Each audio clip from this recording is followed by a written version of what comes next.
Winnipeg Sports Talk Daily with Andrew Hustler Paterson and Michael Remis. What's going on, everyone? Hope you had a great weekend. Welcome to a big Monday edition of Winnipeg Sports Talk Daily on the final week of the NHL's regular season, with the Jets on their final fumes in the tank for playoff hopes in Las Vegas tonight to take on the Golden Knights in a late one, the first of back-to-back games between the Jets and the Knights. Tomorrow night, they'll be in Utah against the Mammoth, and then they wrap it all up on Thursday night, Fan Appreciation Night, with the Jets taking on the San Jose Sharks. Ugly end to any realistic hopes of the playoffs on Saturday night. Getting absolutely thumped 7-1 by the Flyers in front of a sold-out crowd. Special thanks to everyone that joined us for our final WST game of the year. It was great to see everybody, and much fun was had, with the exception of kind of watching what was happening on the ice. It was a great crew. Good to see everyone. And from myself, Michael, and the gang here at WST, thanks to everyone that came out to any of the games over the course of this season. I was sort of wondering how the last couple games were going to go, just based on, where the team was at. And listen, they were just like all the other ones, full in our section, a great group of people. Lots of fun was had, and everything except for the final score. I mean, no other way around it. We're going to dive into it. A really disappointing night where the team did not have it. There was a playoff team playing for their life on Saturday, but it was the visitors, the Flyers. And there you can see a little photo of a few of the folks afterwards. We usually like to do a big group photo after wins, but there was a bunch of us kicking around, so we do it. You can see a whole bunch of the regulars. Special shout out to our pal Kelly, who listens every day, often on YouTube, but has never actually gone in the chat, and shockingly has never been in the marble race. So Kelly, let's change that up soon. But great crew. And, Kabilis wearing a Flyer jersey was over the top. He's, I don't know, can we suspend him from the chat for a little bit or something? I joke. But anyways, it was great to see everyone there. Too bad that the energy that the fans brought to the game was not reciprocated by the home team. We'll talk about it coming up right away. We will go down to Vegas a little later on and check in with Gary Lawless. Looking forward to seeing what Gary has to say about his first couple weeks with his new BFF, John Tortorella. The Knights, though, have played very well, 5-1-1 since Torts took over. And they're now on top of the Pacific Division with 2 games left and could lock that down with a couple more wins this season. So they certainly will be playing for something tonight. The Jets could be eliminated by the time that the game is over tonight, based on other things happening. The Los Angeles Kings playing, but any hopes whatsoever were blown out. And listen, it didn't help that the Kings beat the Oilers earlier in the day on Saturday, and the Nashville Predators beat the Wild. But that was not a performance of a team that looked like they were playing for their playoff lives, unfortunately. And listen, it was a tough one for Connor Hellebuyck, absolutely, starting off. He didn't last the game. Eric Comrie came in for the third period, but as we'll hear from Scott Arniel, as well as a couple of the other members of the Winnipeg Jets, this was not just on one guy. It was on the whole team. So 3 more games to get through this week, and then a very big offseason for the Winnipeg Jets that's certainly going to give us a lot of topics to get to. Of course, Rory McIlroy went back-to-back the Masters. We will touch on that. Mark Zecchino, who was part of TSN's coverage team at Augusta all week, is going to join us on his way back from Augusta National a little bit later on. And we're going to start it off with an extended Jets conversation at the bottom of the hour with Jeff Hamilton of the Winnipeg Free Press. Just before we get to it all, a big thanks to the sponsors that make WST happen each and every day. Of course, our partners at Coolbet Canada, Princess Auto, Chud's Power Sports, Clean Line, Plumbing, Heating, and Electrical. We'll wait on the Clean Line lines until towards the end of the show we should have an idea about who's in. A couple call-ups, which we'll get to as well, that are possibilities for tonight's game. Manitoba Battery, Aikens Lake, Breezy Bend, of course, Royal Sports, Little Brown Jug, Boston Pizza, St. Vital Dental Center, Uptown Alley, Rolly's Transfer, and of course, Manitoba Building Trades and the Manitoba Federation of Labor. And we will get to a why not question of the day for Not Autocorp over at Waverly and McGillivray. Look who's back. Michael Remis returns to the show. It's been, feels like forever since we've done a show together. Shout out to Connor for doing such a great job last week and a bit of the week before while you were gone. Welcome back. How was the time away? Yeah, it was a great week off there and a bit. Really happy to be back. It was so great to be out on Saturday, WST night. Not as good of a record this year with the WST group. Last year we went undefeated 6-0. This year we only saw 2 wins against the historic streak breaker against LA. And there was another one in there as well, Tampa. That was the shocker, but 7-1. And shout out to Jeff Cabillas. He was in our group wearing a Flyers jersey. At least he didn't have a bright orange Flyers jersey like the Ruwicki family at the game.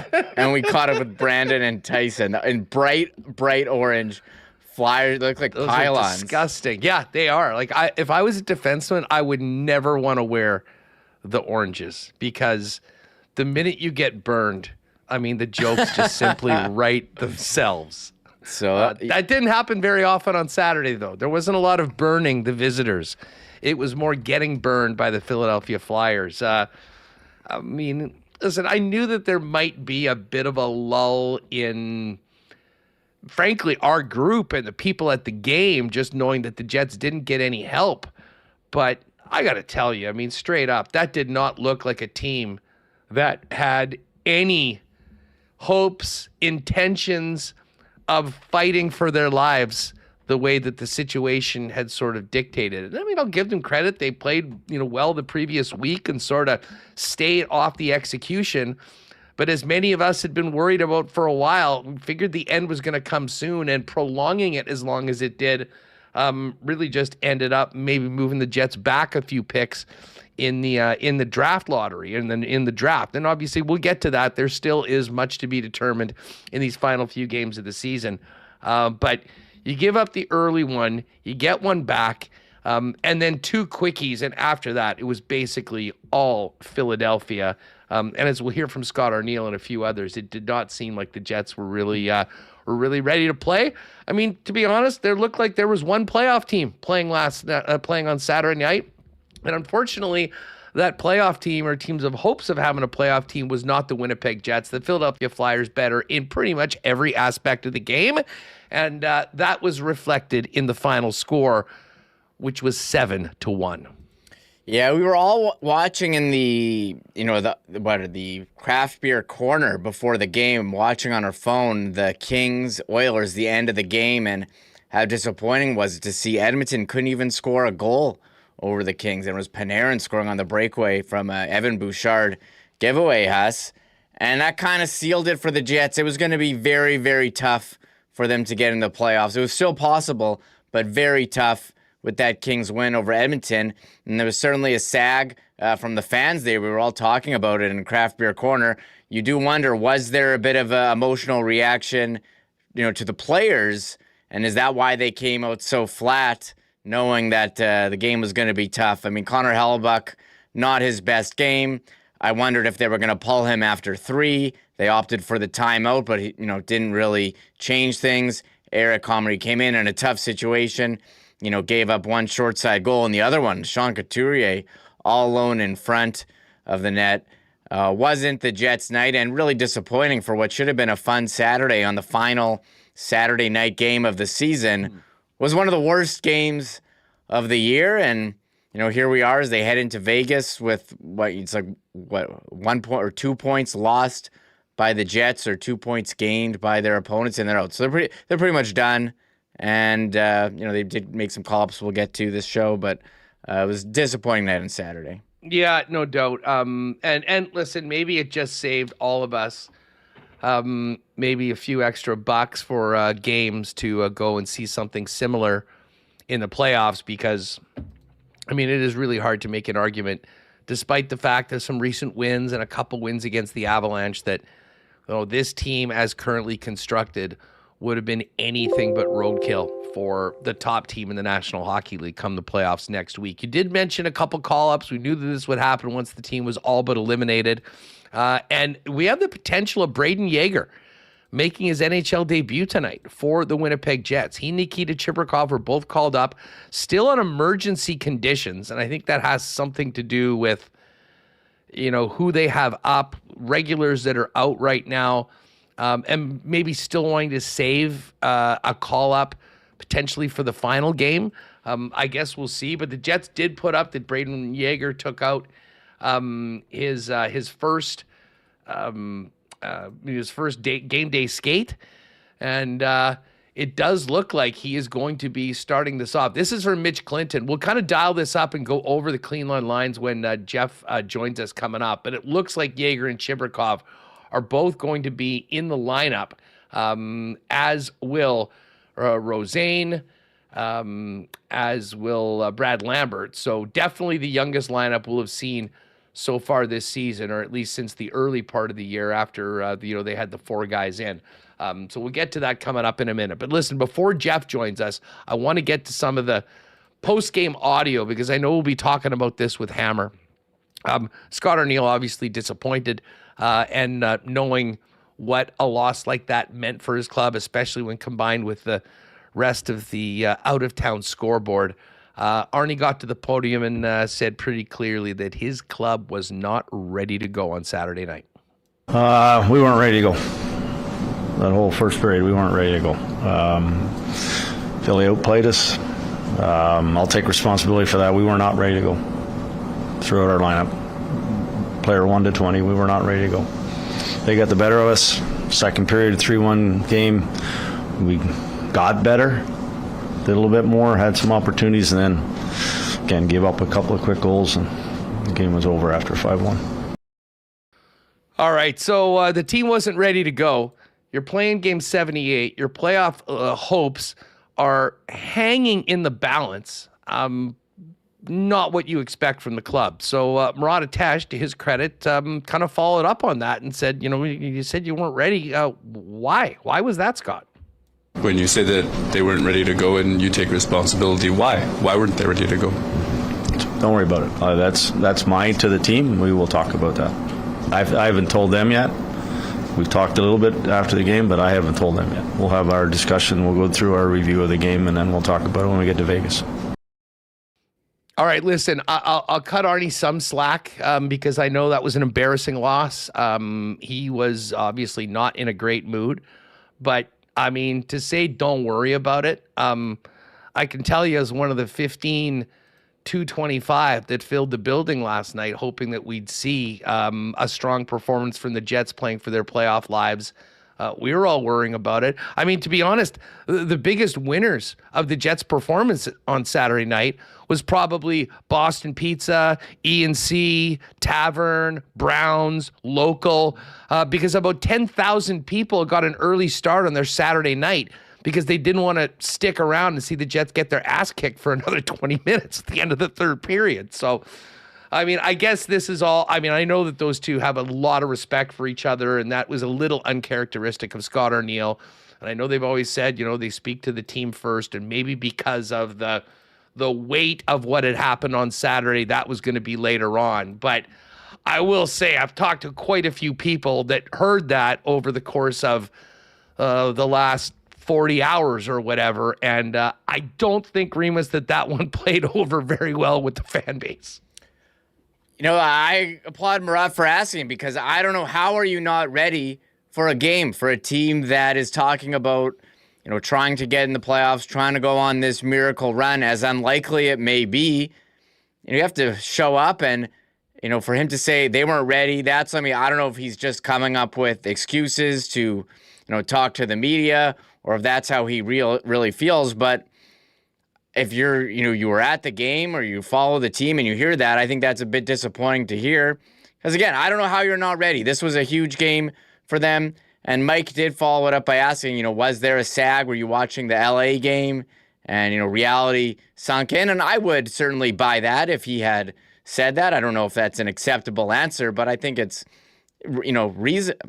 something that you could say, oh, yeah, I can understand that. But, really brushing off Murat there, and you're not getting the detailed analysis, that you got from Rick Bowness, like in the no pushback press conference or something like that. Well, it's funny you bring that up because, listen, that is exactly the sort of a spot that the infamous pushback comments from Bones would have taken place. I mean, an unacceptable performance in the most high-stakes moment of the season, playing for your lives. And we all know how the majority of this team reacted to that. Not very well. So, I mean, I think there has to be some element of self-preservation. I mean, he's not going to throw a nuke in the dressing room, assuming that he's going to be back. And listen, that's a question, for the offseason. Well, I guess if the team was going to make a decision on that or had made a decision on that, we'd maybe find out later on this week. But by all accounts, I haven't heard a lot of people talking about that. It certainly seems like what's happened over the last 6 weeks or so has given the organization feeling that there still is a lot of good here and they're going to want to keep going. Some people will agree with that. Some people will say that is insane. I'm not here to tell you one way or the other how to think, but I will say that I think that, obviously very hot at the time, not going further down that road and being somewhat dismissive, I think, to, whether he intended or not, to everyone that bought a ticket for that game and has been following this team throughout, came off poorly, but that often happens in the worst points of the season. And with a season that had been so disappointing for the club, to sort of get off the mat, to get back in it, and then to just absolutely face plant in front of a sold-out building on a Saturday night crowd, still alive with 6 days left in the regular season.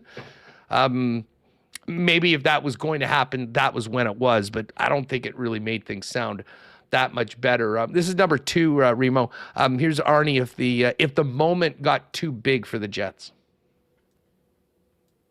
This is what the NHL is about. This is what it is, and when you're playing this late in the season, it's pressure, and guys have handled pressure throughout their whole careers, and we didn't handle that first period very well. That was the biggest thing.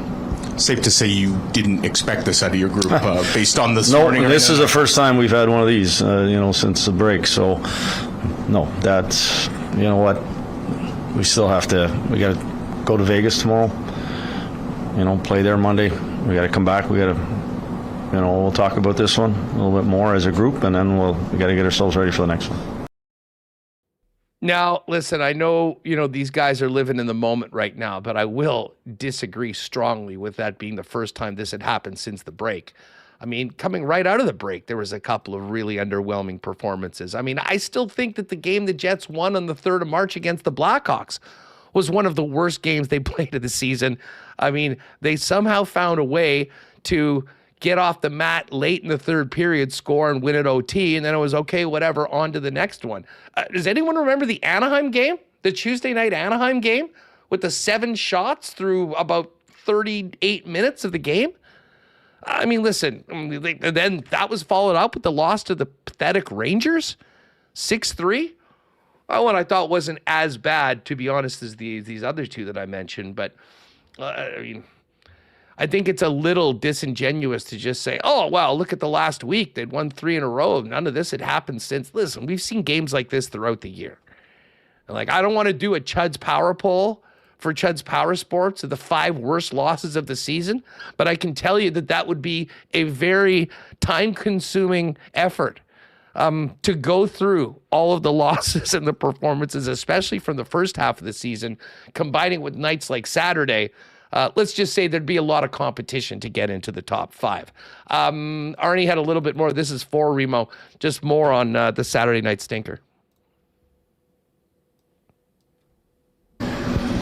Yeah, that one was ugly. Obviously, we've lost some games, and maybe we had spurts of a period or, stretches of, 10 minutes here or there, different games they got, and we've lost games. But tonight that was a 60-minute one that, especially the start. That was not us. That's not something we've done, and we've taken such pride in, really trying to get ourselves into this playoff spot, and been pushing, and I've been pushing the guys, and they've been pushing each other, and like I said, that came out of left field. I was not expecting that one, and I don't imagine the players were either. All right, and just a little bit more on the scenario, the situation. He was asked more on just if the pressure of the situation they put themselves in over and over again finally got to them. I mean, like the intensity, if it was too much pressure, then we're in the wrong business. I mean, that's what this is. This time of year in the second half, and this is what you play the game for when you get put into these situations, and we've handled it extremely well until today. It just imploded, and you know what, like I said, we'll do our homework, talk about it, review it, and then we got to get ourselves move on to the next one. We got to do everything we can, to beat Vegas next. Hey Bob, you hear the news? I can't listen to the news, Daryl. This is different.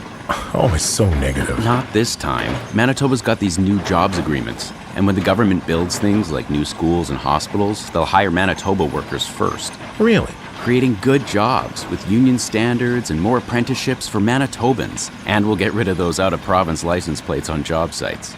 Keeping our money working for Manitobans, eh? You betcha. Well, that's how it should work. I knew you'd like it. A message from Manitoba's Building Trades and Federation of Labor. Spring into good times at Uptown Alley and eat, drink, and play at the most fun spot in the city. You'll enjoy 5-pin bowling, 10-pin bowling, a state-of-the-art arcade, and good times playing laser tag as well. And in addition, Uptown Alley features incredible food and drink options at their bistro. Pop down to Uptown Alley with your group or make it a party. It's the best place in Winnipeg for birthday parties for kids, teens, or adults, and an amazing spot for corporate events where you just simply pick your activities, any of your add-ons, what you'd like to eat, and the Uptown Alley staff takes care of everything else. For more information, go to uptownalley.ca, book a lane at 488-0000, or pop down and see him at 1301 St. Matthews Avenue. Got a move coming up? Lean on our friends and longtime sponsors at Rolly's Transfer, the most trusted name in moving and storage in Manitoba. Now into their 7th decade with over 60 years of experience, family owned and operated. Head over to their website at rollies.com to find out all about their services serving Winnipeg and southern Manitoba. In the top right corner, you can click on Request an Estimate. Use the promo code WST for a special discount on moving services and moving supplies, and then simply let them know when you're moving, where you're moving to, and what needs to be moved, and the friendly staff at Rolly's will turn it around quickly and get you a great quote to get you locked in for the white glove treatment that they've been famous for now for over 60 years in Winnipeg. For all your moving needs, make it Rolly's Transfer, the most trusted name in the game. Find out more and request an estimate today on your next move at rollies.com. Has it been a minute since you've been to the dentist? If it is, our pal Doc Harry and the wonderful staff at St. Vital Dental Center would love to see you. They've been taking care of generations of Winnipeggers and Manitobans in St. Vital for years, and have now moved into a beautiful new facility at 167 St. Anne's with state-of-the-art equipment and convenient free parking right behind the building. They'll handle customers and clients from 6 months to 99 plus with a full array of dental services, from cleanings and checkups to surgeries like dental implants. Dr. Terry and the gang can absolutely do it all. We'll do it with a smile on their face and make your smile look even better than it's ever been. Go to stvitaldental.ca online to make an appointment. Pop into St. Vital Dental, get that girl taken care of, and tell them the boys at Winnipeg Sports Talk sent you. All right, let's bring in our pal Jeff Hamilton from the Winnipeg Free Press and CP to join the program. Hammer, great to have you back on the show. I mean, what... I don't even know what to say. I got to ask you a bunch of things about just how bad that game was. Where did that performance come from? I'll accept any answer other than don't worry about it. Damn. What a stinker. And kind of an all caps exclamation point statement that this team, it was a bit of fool's gold we had for the last little while of getting some wins and kind of keeping these faint playoff hopes alive, keeping people in the mix. But there was absolutely no question which of those two teams was pushing for a playoff spot and which one was maybe had April 17th circled on their calendars. Yeah, Huss. I mean, take it from whether it be head coach Scott Arniel or the players. It was, a surprising performance by this team, and it's a shame that you're limiting me on my "don't worry about it" responses, because that's kind of that's the direction I was headed. But at the same time, man, I mean, the reality of it is that everyone in that locker room knew the assignment, right? Everybody, the coaching staff knew the assignment, the players knew the assignment. I talked about it at the morning skate, being a 6:00 start and needing to, show up on time and play what's been a spirited run of hockey for this team as they've tried to move themselves into, a difficult second wild card position, right? With all those teams ahead of them, and to just get that, right? I mean, it's one thing to lose a close game, right? I mean, one thing, it didn't even need to go into overtime necessarily. If you lose by a goal, 2 goals with an empty net, it shows that you put forth an effort and it didn't work out. To get dominated, to get beat up, to get bullied in your own arena, that was a sold out crowd, and they haven't been a lot of those this year. There's been a few, but there certainly hasn't been a lot. To lay that egg was certainly disappointing for the fan base, and ultimately sealed their fate, right? I mean, this was supposed to be an exciting final stretch here, and now not only do you need to win out to get in, you need everybody to essentially lose out. So doesn't look good, didn't look good. Whether or not that, a loss is still a loss, it just feels like that kind of loss to really all but really, call this one done. That one hurts, and it changes a bit of the narrative here, right? Of them playing, great hockey here, which I don't even think was necessarily true. I don't think they were playing like playoff-like hockey, even with their records, right? Going into overtime and extra points, like when a lot of people talk about the Olympic break, and obviously they racked up a bunch of points, right? They're up there with the top team since the Olympic breaks.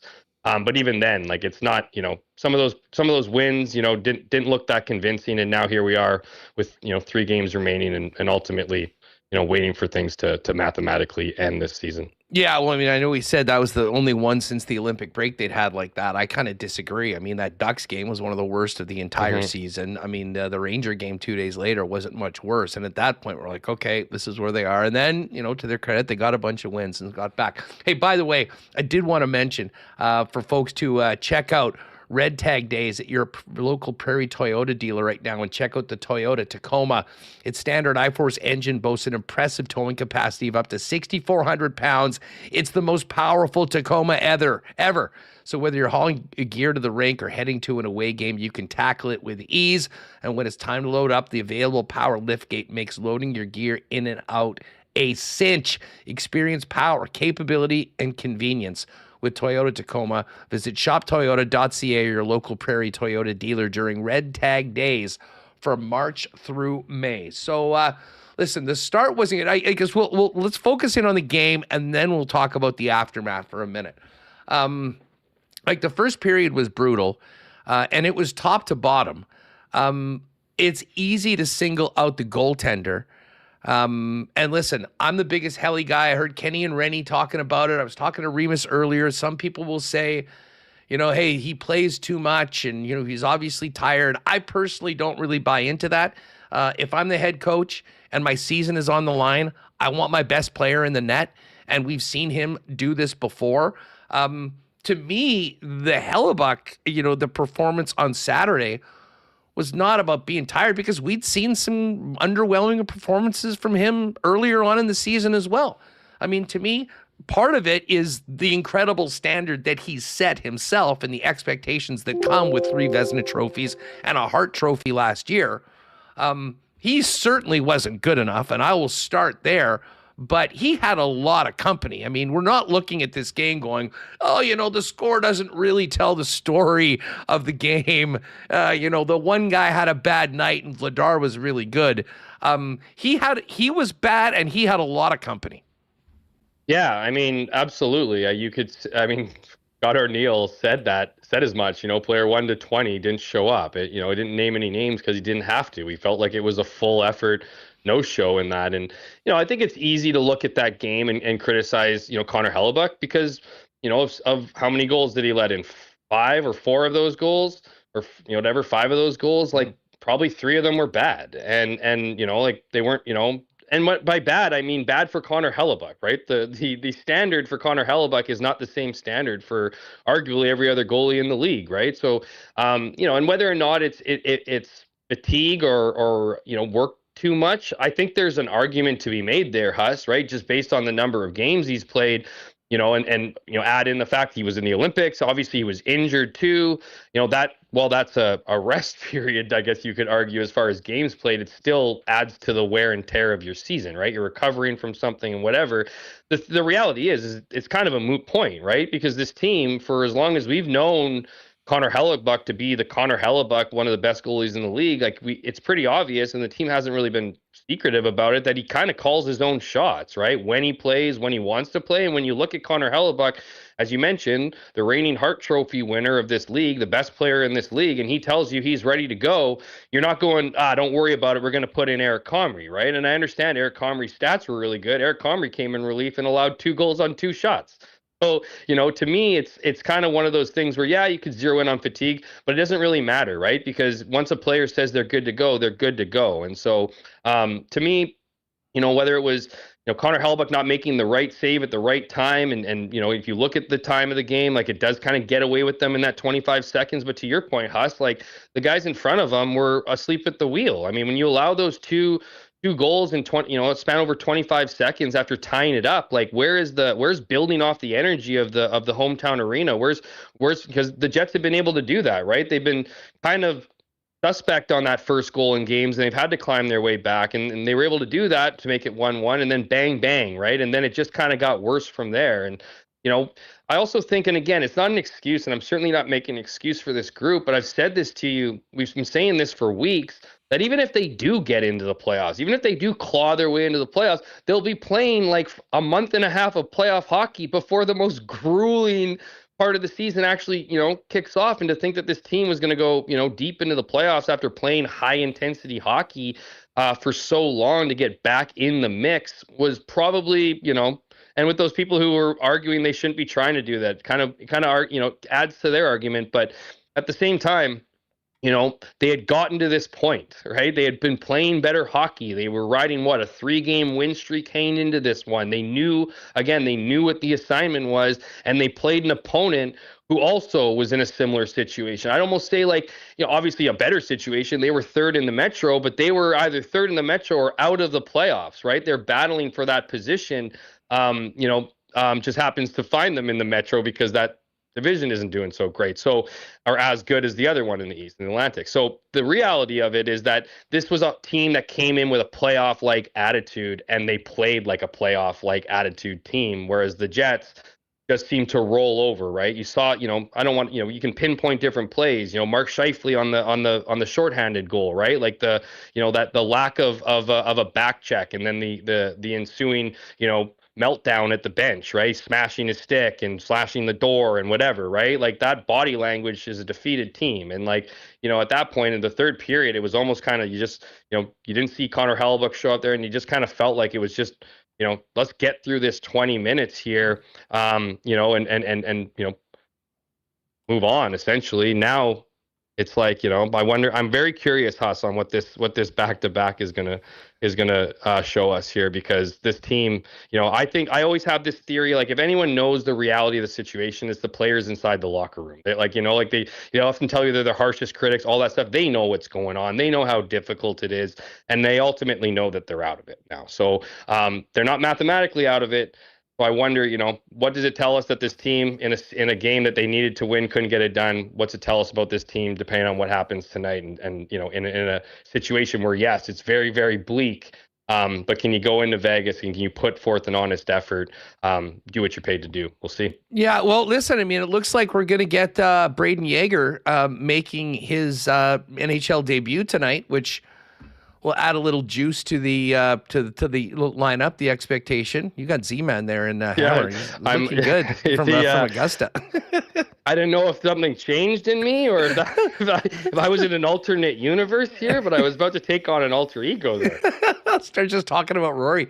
There it is. You can see NHL debut tonight for Braden Yager, which will be exciting. Chibrakov's going to be in the lineup as well. And you knew that this would happen once the team was eliminated. So for all intents and purposes, this is the white flag. But, I mean, listen, that was evident the second we got to the room. It was evident watching the game, but if you needed any clarification to that, we certainly got it after the game. We'll get to the clean line lines coming up in a few minutes later on with for clean line and kind of get through just how this lineup is going to look tonight. The thing about it is this Vegas team, and this is why, to be honest, I thought that this was probably an impossible task the whole time. We knew Vegas was going to have something to play for. I mean, they made their coaching change. They're 5-0-1 since then. We're going to talk to Gary about the Knights a little bit later on in the program. Tomorrow night might be a night that maybe they could win because I'm sure Utah is going to be quiet, chilling, setting some veterans, knowing that they are locked in and all they have to do is show up for game one of the playoffs. And then, of course, you'll have the final game of the season against San Jose. Certainly possible that game could mean a lot to the San Jose Sharks. But for all intents and purposes, that is it. And listen, for everyone that kind of realizes and reads the tea leaves, I mean, when we're talking about the draft and the draft lottery, the Jets in the big picture did not do themselves any favors over the course of the last few weeks with the wins that they've made, passing a few teams. But they do come into action tonight. Right there with the Sharks. The Blues are favored tonight. I think the Wild will be resting a bunch of guys. If the Jets lose and the Blues win, St. Louis would actually jump Winnipeg. And listen, the Florida Panthers lineup tonight looks like a preseason split squad game. But if the Panthers were to get one more win in their final two games than the Jets do in their final three, the Panthers would also be on the other side of Winnipeg. So the best case scenario for Winnipeg when it comes to the draft lottery would be finishing up in the 7th spot. And they had been sort of 6th for most. So it's not like they went from 6th to 13th and fell just short.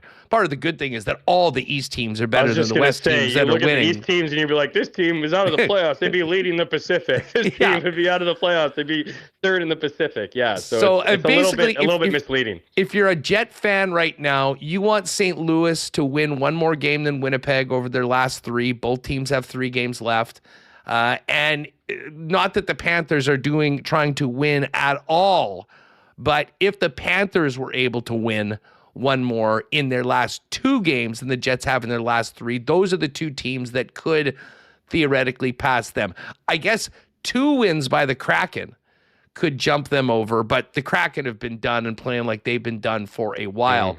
Although they have won a couple games since that game last week in Winnipeg. So it's probably going to be somewhere in between 7 and 10, more likely 8 or 9. And then you hope you get lucky and move up. And the worst case scenario would be teams behind you winning that would bump you back to 10 or 11. Mm-hmm. But it does look like the Jets will have a top 10 pick for the first time in a while. So listen, the game, like we could talk about it for a while. They stunk. You've been in a lot of post gamers. You were there with Scott Arniel. And Scott Arniel has had a lot of bad games to kind of go to the podium afterwards. This one felt a little different. Listen, the money quote of it all was, "Don't worry about it," to Murat as he followed up on why they weren't ready. You were in the room. I mean, take us through what happened and what you were getting from Coach Arniel with his answer. Yeah, I think it was his, look, Scott Arniel is, I think he's a good coach, good systems guy. I think he's feeling it a little bit with the players. Like it's, he's a guy, Huss, that, like, I'd say for me, a characteristic that sticks out for him, he wears it, right? Like you can tell when he's wearing his feelings. Like he's saying something, but you can just tell as his eyes are watered. He's feeling a lot in this moment. He knew exactly how big it was. He knew about, whether, he knew the results earlier in the day with LA. By the end of the game, he knew what the situation was with Nashville. And you feel like he just wants to release something. And when you have that, you got to ask these questions after, like, and he kind of rides this line, right? He goes, it's player 1 to 20. They never showed up. So it's, it's not specifically naming anybody, so nobody can get hurt feelings. It still carries a little bit of this we mentality, right? Like it's all of us that let us down. It's not anyone in particular, right? And then, but when you say that, it's just like, and it was funny because Murat and I both had the mics, and Murat went next, and he asked the obvious question of like, okay, well then why not? You know what I mean? And then you get that, well, don't worry about it. And then he says some more stuff to it, and he talks about parking, and then I get the microphone, and I go, well, I get that it's honorable to fall on your own sword here, but like, it's like everyone kind of knew what the deal was. Everyone knew the game, and it's one thing to lose like a little bit, to get blown out, and then he shares more about how, if the pressure's too much, you're in the wrong business, right? Like he's kind of talking around his issues, right? And his issue right now is that his team didn't show up. And his issue all season is he hasn't been getting that buy-in, I think, in a lot of the things that he's wanted this team to do. And it's been a frustrating season. It's not just frustrating for the coaching staff. It's obviously very frustrating for the players. But the vibe I got after that game was a guy who just had no answers at a time where he wished his team would have just performed a heck of a lot better, and to have to be on that bench and have to get angry and, like that's the other part, right? He's just sitting there watching it all. A coach can't do anything about it. This is a former player. He's competitive. He knows what it's like to be in the thick of a playoff race. He can't go out on the ice and do it. He can just hope that his players execute the game plan. And when you come out and talk to media who's just like, hey, what gives in a 7-1 loss and a must-need win, you get these kind of sound bites, and credit to Murat for pushing him, but Scott's got to kind of realize where he is right now, right? He's not talking to his, the group of reporters that he sees every day. He's speaking to a fan base who just watched their playoff chances go up in smoke. Well, that's what I want to hear from the coach explain what the hell happened. If it requires taking a strip off the team,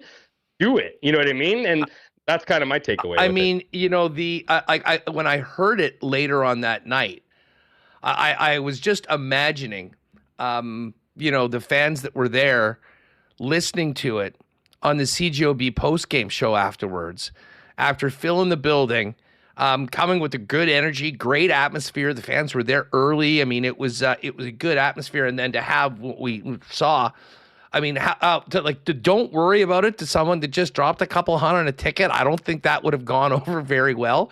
And I got thinking, like, okay, why would he say that? And here's my theory. I think you're going where I think. Well, listen, if there was ever that he's not a certain coach, or is it a different angle? Listen, this was the moment that you would have expected with how hot he was, that you would have gotten a Rick Bonesian pushback line, like unacceptable, blah, blah. And we all remember how this team reacted to that. They came back and they pouted in their end of season garbage bag day. And that's when they had pushback, when the season was over and they didn't like what the coach had to say. And listen, this is obviously a guy that's hoping he gets another shot next year with this hockey club to move on. And my take was that it may have come off really badly, but he didn't want to say what he really felt about it last night because he's worried that this team would do to him what they did to Bonus after the Vegas implosion a couple years back. 100% was the situation. He said it afterwards. I haven't talked to them. He was specific. I haven't delivered that message. That is learning what that experience taught him as the assistant coach to Rick Bonus. Now he was around, but the difference, Huss, and you nailed it, is the confidence. One guy didn't worry about where he would be in 10 minutes, let alone next season. One guy is already thinking about where he'll be next year and whether or not he'll be in the same seat. And the unfortunate part for Scott Arniel is that he needs to do that. Scott Arniel doesn't have the next team calling him up and being like, we need you. Even with the President's Trophy, on his resume, he doesn't have all that goodwill was kind of lost this year, right? As one of the few coaches, the sixth coach in league history who went from a President's Trophy winner to a non-playoff team. So whatever that meant, I don't think means anything to anybody around the league anymore. So this to me was absolutely dealing with what you got. And in Bonus's case, it was, I don't care. I could, I've been in this league a long time. I can do whatever, I'm going to share my true feelings. And you had Scott Arniel, who shared a little bit of what he was feeling, but bottled up when he was asked to expand on it, not more than once. And it's self-preservation. We've seen this team eat up a guy like Rick Bowness in those post-game at the end of the year, eat him up. Talk about how they didn't like that. What would they do to Scott Arniel? Who knows? Worse, same, who knows, right? But that was obviously something that Scott was thinking about and not wanting to have to do, especially with 3 games remaining in the season. At least Bones had the luxury, if you want to call it, as it being it's over, right? That was the end of their season. It wasn't holding on to anything, right? It wasn't holding on to stuff. And again, that was the heat of the moment where there is a finality to it, right? There's a finality, not just to, it's the finality to the season, much like that situation with Scott Arniel, but different. You're in the playoffs in this situation. So there is no coming back. There is no, salvaging. And he just decided to share what was on his mind. You had the feeling that Scott Arniel had the exact same thing. His eyes were watering, he wanted to tell you exactly what he felt at that moment. And it's probably a good idea that he didn't, Huss. I'll leave it on that one. It's probably, as much as you want to be a fan, you want to have that coach kind of say what he said. I think he showed some real judgment, not just because he learned from what he saw a couple of years ago, but because he's going to be around, right? I don't think the Jets see Scott Arniel as part of the problem. I see it. I think, I've read this over and over. I think they view him as part of the solution still. So there's no point in him rocking that boat. So, you can characterize it any way you want and whatever. You might not like it as a fan. I think he did a disservice to himself by bringing up some of those comments. And then when naturally asked to expand on them, kind of obviously held back and withdrew. But at the same time, I do think it's better for him as he tries to analyze that game and grow from this season. Because if this season to the Winnipeg Jets or to Scott Arniel is a one-off and they can identify the issues, it's probably going to go over a lot better if you don't, take a piece of flesh off your team in what was their reality check as well that this season. Yeah, I know, and it's a great point. I remember talking to Maurice early on in his time when we sat down with him in San Francisco, and we were chatting off air, and I just was asking him about being a coach. And I said, Paul, how much of your job is X's and O's, and how much of it is being like a psychiatrist for these guys? And he laughed and he said, it's far more the latter than you'd be. Hammer, we got to run, man. Great stuff as always. I am looking forward to getting into a lot of interesting off-season conversations with you as we go forward. Have a great rest of the day, buddy, and we'll talk to you soon. Yep.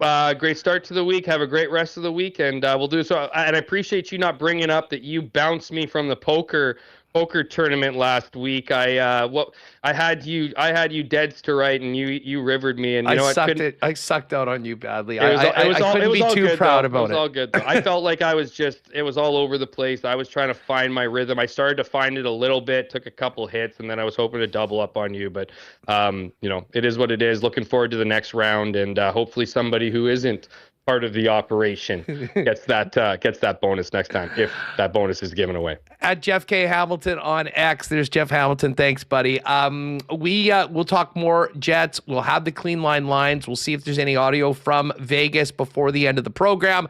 Gary Lawless still to come, but Mark Zecchino on the Masters on his way back from Augusta next, right here on Winnipeg Sports Talk.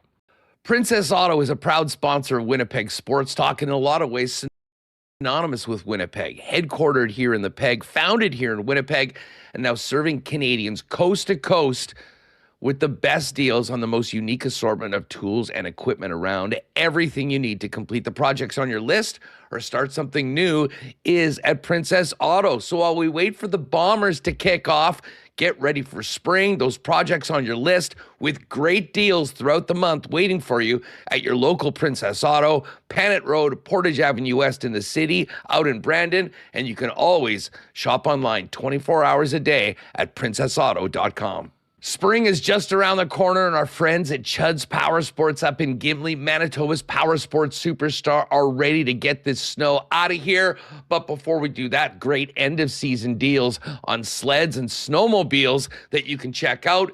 But as we get excited for the snow to leave, great preseason deals on motorcycles of all brands, the best in ATVs and side-by-sides, not to mention golf carts for the summer up ahead as well. And it doesn't stop there. Amazing RV options for you to take advantage of the summer, and so many options when it comes to boats as well, in addition to outboard motors from Suzuki and Mercury.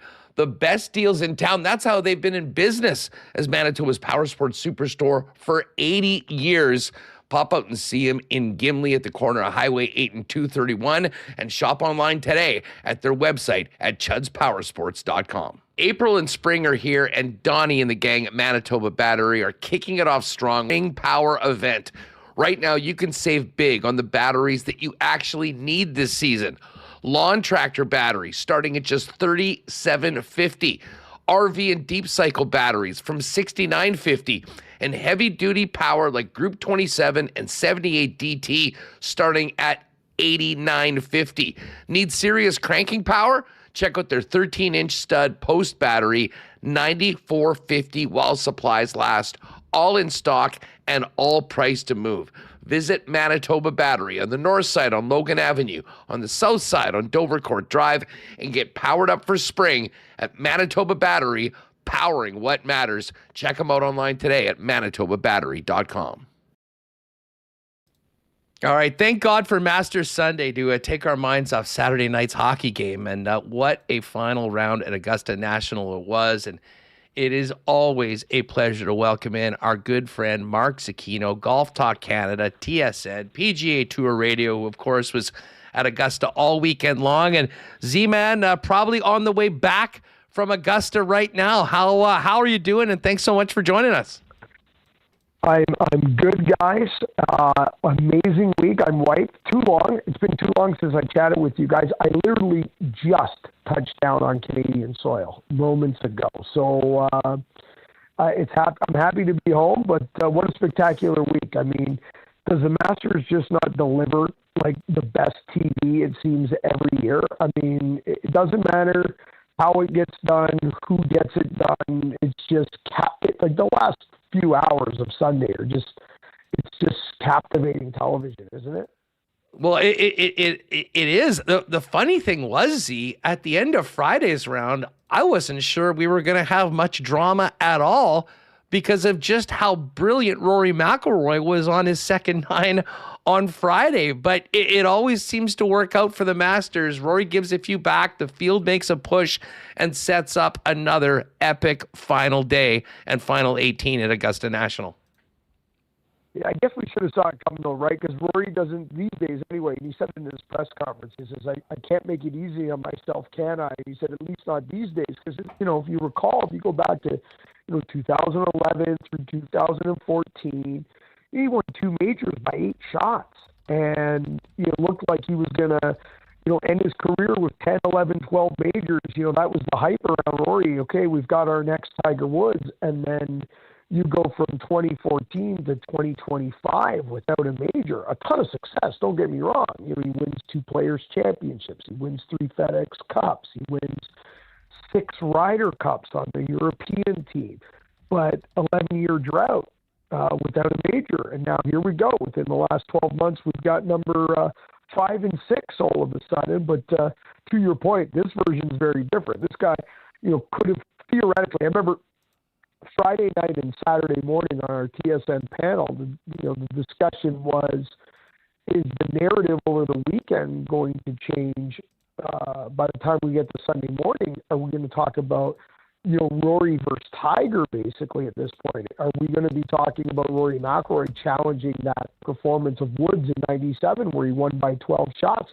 That was the narrative, potentially setting up for the weekend. And we said, well, really, it all comes down to Saturday. If he shoots anything at all with a 6 in front of it on Saturday, that's likely the narrative we're talking. And instead, he goes out and he puts the only over par round of golf on that leaderboard that's on that first page. I mean, it was horrific, his play on Saturday. Tried to give it away again on Sunday, and all of a sudden found a gear, found that extra switch and was able to hit it at the right time. I think he sensed the vulnerability of Justin Rose. Rosie had the lead. Hard to watch Rosie lose another one. He's such a great guy, and he's come so close, and the fans, were trying to push him through. But I think Rory saw that bogey go up, those bogeys go up through Lee-Imagn corner, and I think he started to smell blood in the water, and you got to hand it to him. Again, he does not make it easy on himself, but this version of Rory the last 2 years seems to find ways of getting it done. Staying with Rory for a minute, Mark, I feel like such a dummy. I mean, we spent all week leading up to the Masters, and, I'm on Xander Schauffele and Fleetwood, and we're talking about Scotty Scheffler, and I said a couple times on our previous show, like, guys, are we being idiots for overlooking the defending champ who was going off at 13-1, which is a way bigger number than normally you have Rory in any tournament. The thought was, he's been there all week. He was doing the chip and putt and the drive with the kids, and then he had the Masters dinner. Like, he's sort of contented, and there's other guys that are playing so much better. And you could say that same thing about Scheffler, and lo and behold, it's those two guys 1-2 at the end of the tournament. But specifically with Rory, I mean, his legacy is intact. He's probably, I think most would agree, the greatest European player ever. He's, one of the few guys that's ever completed the Grand Slam. Now he has 2 green jackets, which puts him in a very special class. No one has ever gone for the three-peat at Augusta National successfully. What would winning next year and doing it 3 times in a row do for McIlroy's legacy amongst the all-time greats in golf? Yeah, we had this conversation last night. It's so hard to figure this out now because, in my mind, he is clearly the greatest European golfer of all time, to your point. With all due respect to Nick Faldo and Harry Vardon. Harry Vardon's from another time zone, another moment in time. We all have to get back in a time machine, and even we wouldn't even recognize the golf as a sport when Harry Vardon won 6 Opens in the U.S. To come up with his 7. And Nick Faldo won, 3 green jackets and 3 Open championships. He missed the PGA, he missed the U.S. Open. So when you put Rory's Grand Slam up against that, career Grand Slam, you put 2 Players Championships, 3 FedEx Cup, the Ryder Cup, now over 30 wins on the PGA Tour. He is clearly the greatest European of all time. And if anybody doesn't think that, they're completely wrong. So where do we go from here, to your point? If he wins 3 in a row, it's historic. Does it change his legacy? I don't know, because he's already the greatest European we've ever seen. I said to Bob last night, I said, the number I'm looking at is 9, because at number 9 for majors is Gary Player. And that is the most majors won by a non-American. So including internationals, Europeans, you name it. And I think if Rory gets to 9, Bob laughed because he said, Mark, if Rory gets to 9, all bets are off. Now, if Rory gets to 9 in this generation with a career Grand Slam, it would simply go Woods, Nicklaus, Woods, depending on who you're talking to, and then Rory McIlroy, full stop if he gets to 9. So, but that is a long way to go. We got to be careful that the greatest, last thing we've seen is it the greatest thing we've ever seen? We all kind of react to that. I agree with you guys of, why he shouldn't have been on people's radar. and why we all slept on him. For all the reasons you said, distractions, hasn't played a lot, withdrew from the Arnold Palmer with a back injury, seemed not very focused this year. There was a million reasons why not to take Rory McIlroy. Only 3 people have ever, repeated as champion prior to yesterday. There was a plethora of reasons not to take Rory McIlroy, but boy, he shut us all up. Z-Man, on the weekend, there were a number of players that had cracks at it. We talked about Justin Rose, but Cameron Young, coming back from a terrible start, he was 4 over through 11 holes and then went 15 under, I guess eventually 14 under the rest of the way. Sam Burns was in the mix at times. I thought Xander played brilliantly. He just could not sink putts. I mean, the amount of 1-inch putts that he had will probably keep him up for a while. And a really tough weekend for Tommy Fleetwood after putting himself right in the mix in that group after Rory from the 36. I mean, what did you make of the other contenders? And was there a player or two that you thought had played themselves into giving themselves a very good chance and missed a glorious opportunity yesterday? Well, I think the biggest one who's kicking themselves in the butt this morning, the one who's having a hard time getting out of bed is Justin Rose, because he's going to turn 46 this year, right? So eventually, no matter how dedicated an athlete you are, and he is dedicated, he travels with his own fitness unit, his own team. I mean, this man puts in so much work to stay relevant at this age in this sport. But sooner or later, Father Time wins, and you only get so many cracks at it. And maybe yesterday, sadly, starting to feel like his last. And he had a 2-shot lead standing on the 10th tee, and just gave it away. And yes, the bogey at 11 and the bogey at 12 are bad, but when you hit the 13th green at 2 and then 3 putt, I think that was the nail in the coffin for Rose. I think, that's probably the hardest one to watch, and the guy probably getting, finding it hard to get out of bed this morning. Cameron Young, he's going to have more cracks. He just won the Players this year. It's almost as big as it gets. Other than the Masters and, maybe 1 or 2 others, the Players is as big as it gets. So, he's kind of just picking the upswing of his career. So I think Cameron Young is probably feeling great. Would have liked to have won, but probably thinks he's going to have more chances. Xander Schauffele's certainly going to have more chances. Scotty Scheffler, I think Rory better count his blessings that there wasn't 5 more holes left in his golf tournament, or Scotty Scheffler's wearing the green jacket. Scotty Scheffler spotted the field 36 holes this week. He was 12 shots behind Rory heading into Saturday morning. And I would put everybody on notice for the rest of this season. I think Scotty Scheffler has knocked all the rust off. We can stop the conversation. By the time we get to the PGA Championship, he's probably ready to add his next major. So at the end of the day, though, if I had to kind of point to one guy and say that one's going to sting, it's got to be Rosie again for the second year in a row.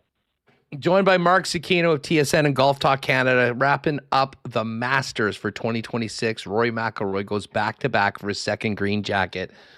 Z-Man, before we go, I have to ask you a Masters question related to food. We all know that the concessions are famous at Augusta National.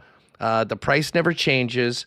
You've got the egg salad sandwich, the pimento cheese, the club, the chicken, and the ham and cheese. Did you try them all? And what is your power ranking for the best concession item at Augusta?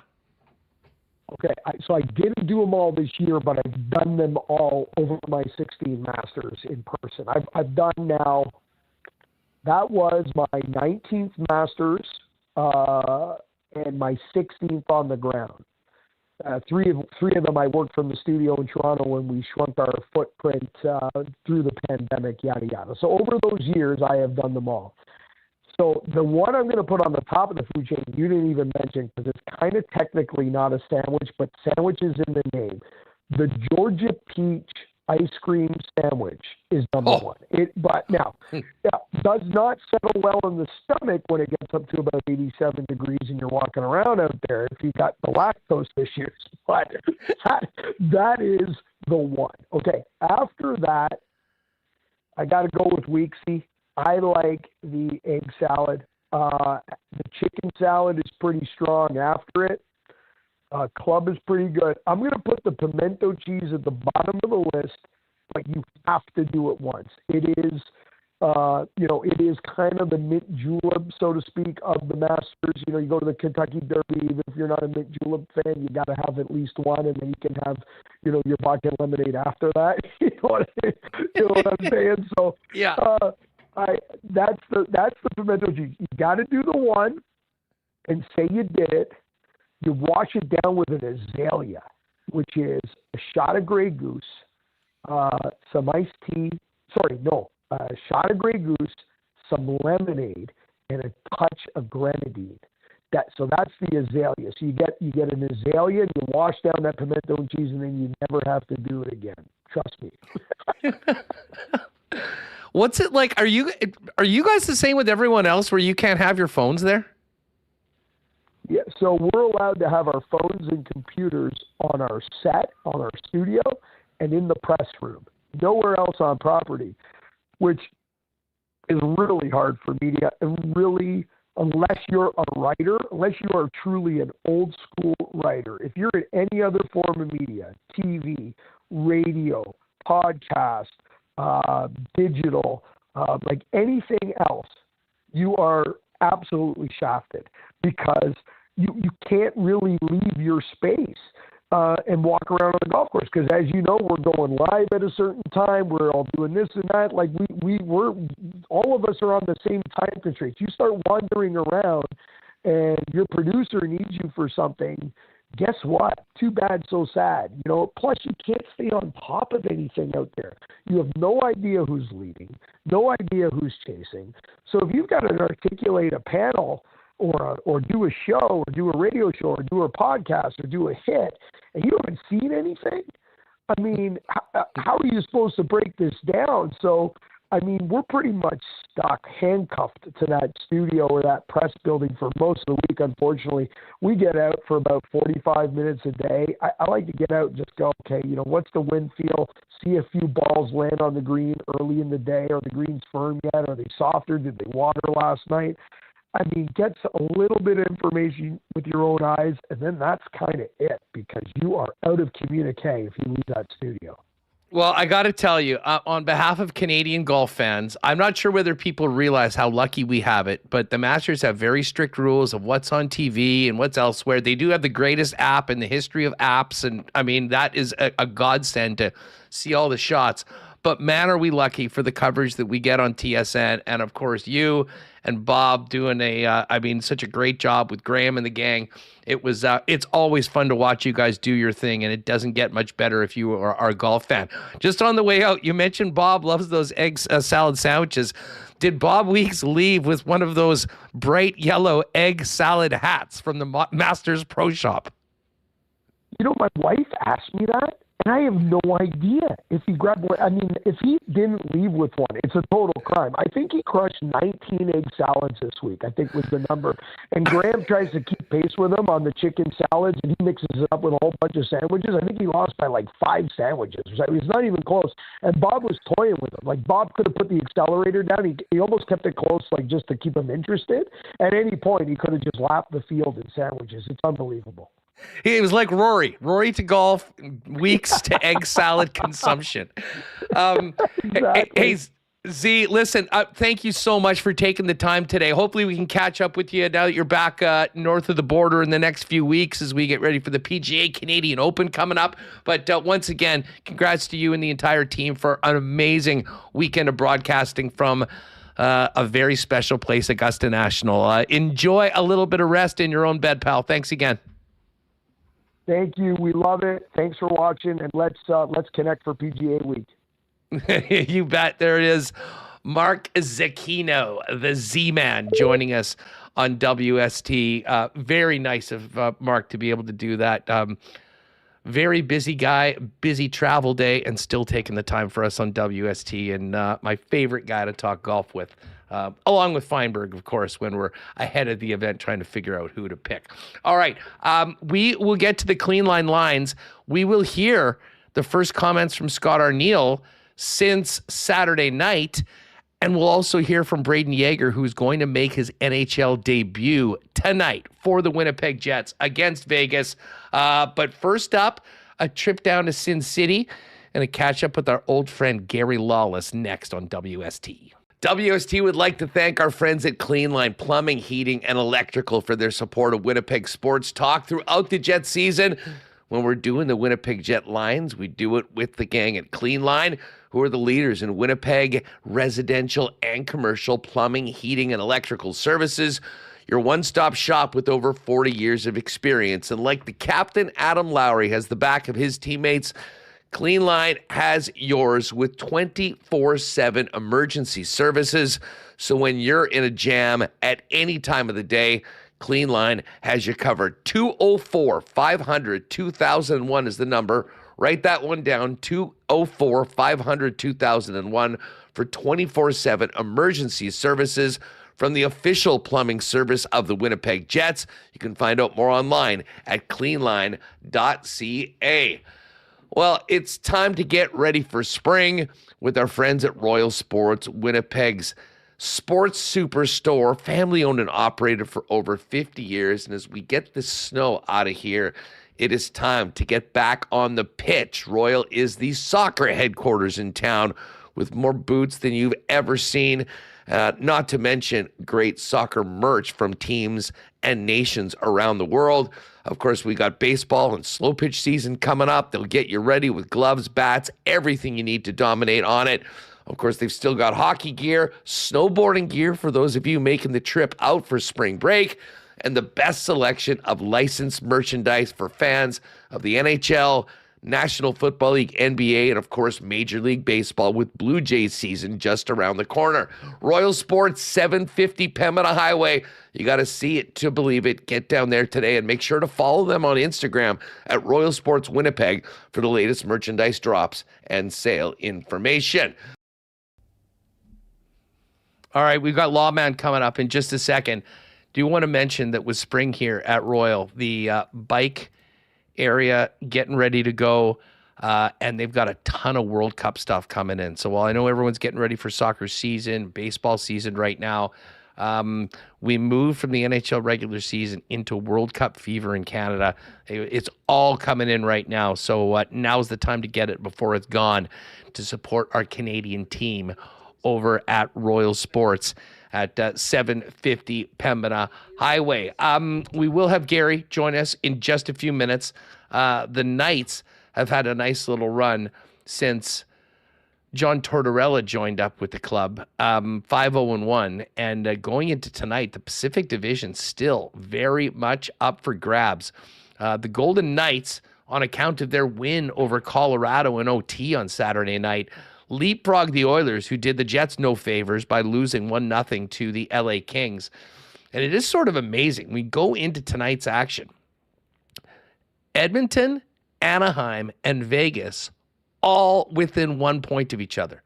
But Vegas has the leg up on Edmonton, but Edmonton has the advantage in regulation wins. So should the Knights drop a point and the Oilers gain a point on them, the Oilers would end up finishing first. And funny enough, the Oilers have not won a division title since 1987. Jets 1.0 era. It is truly crazy that has been the case.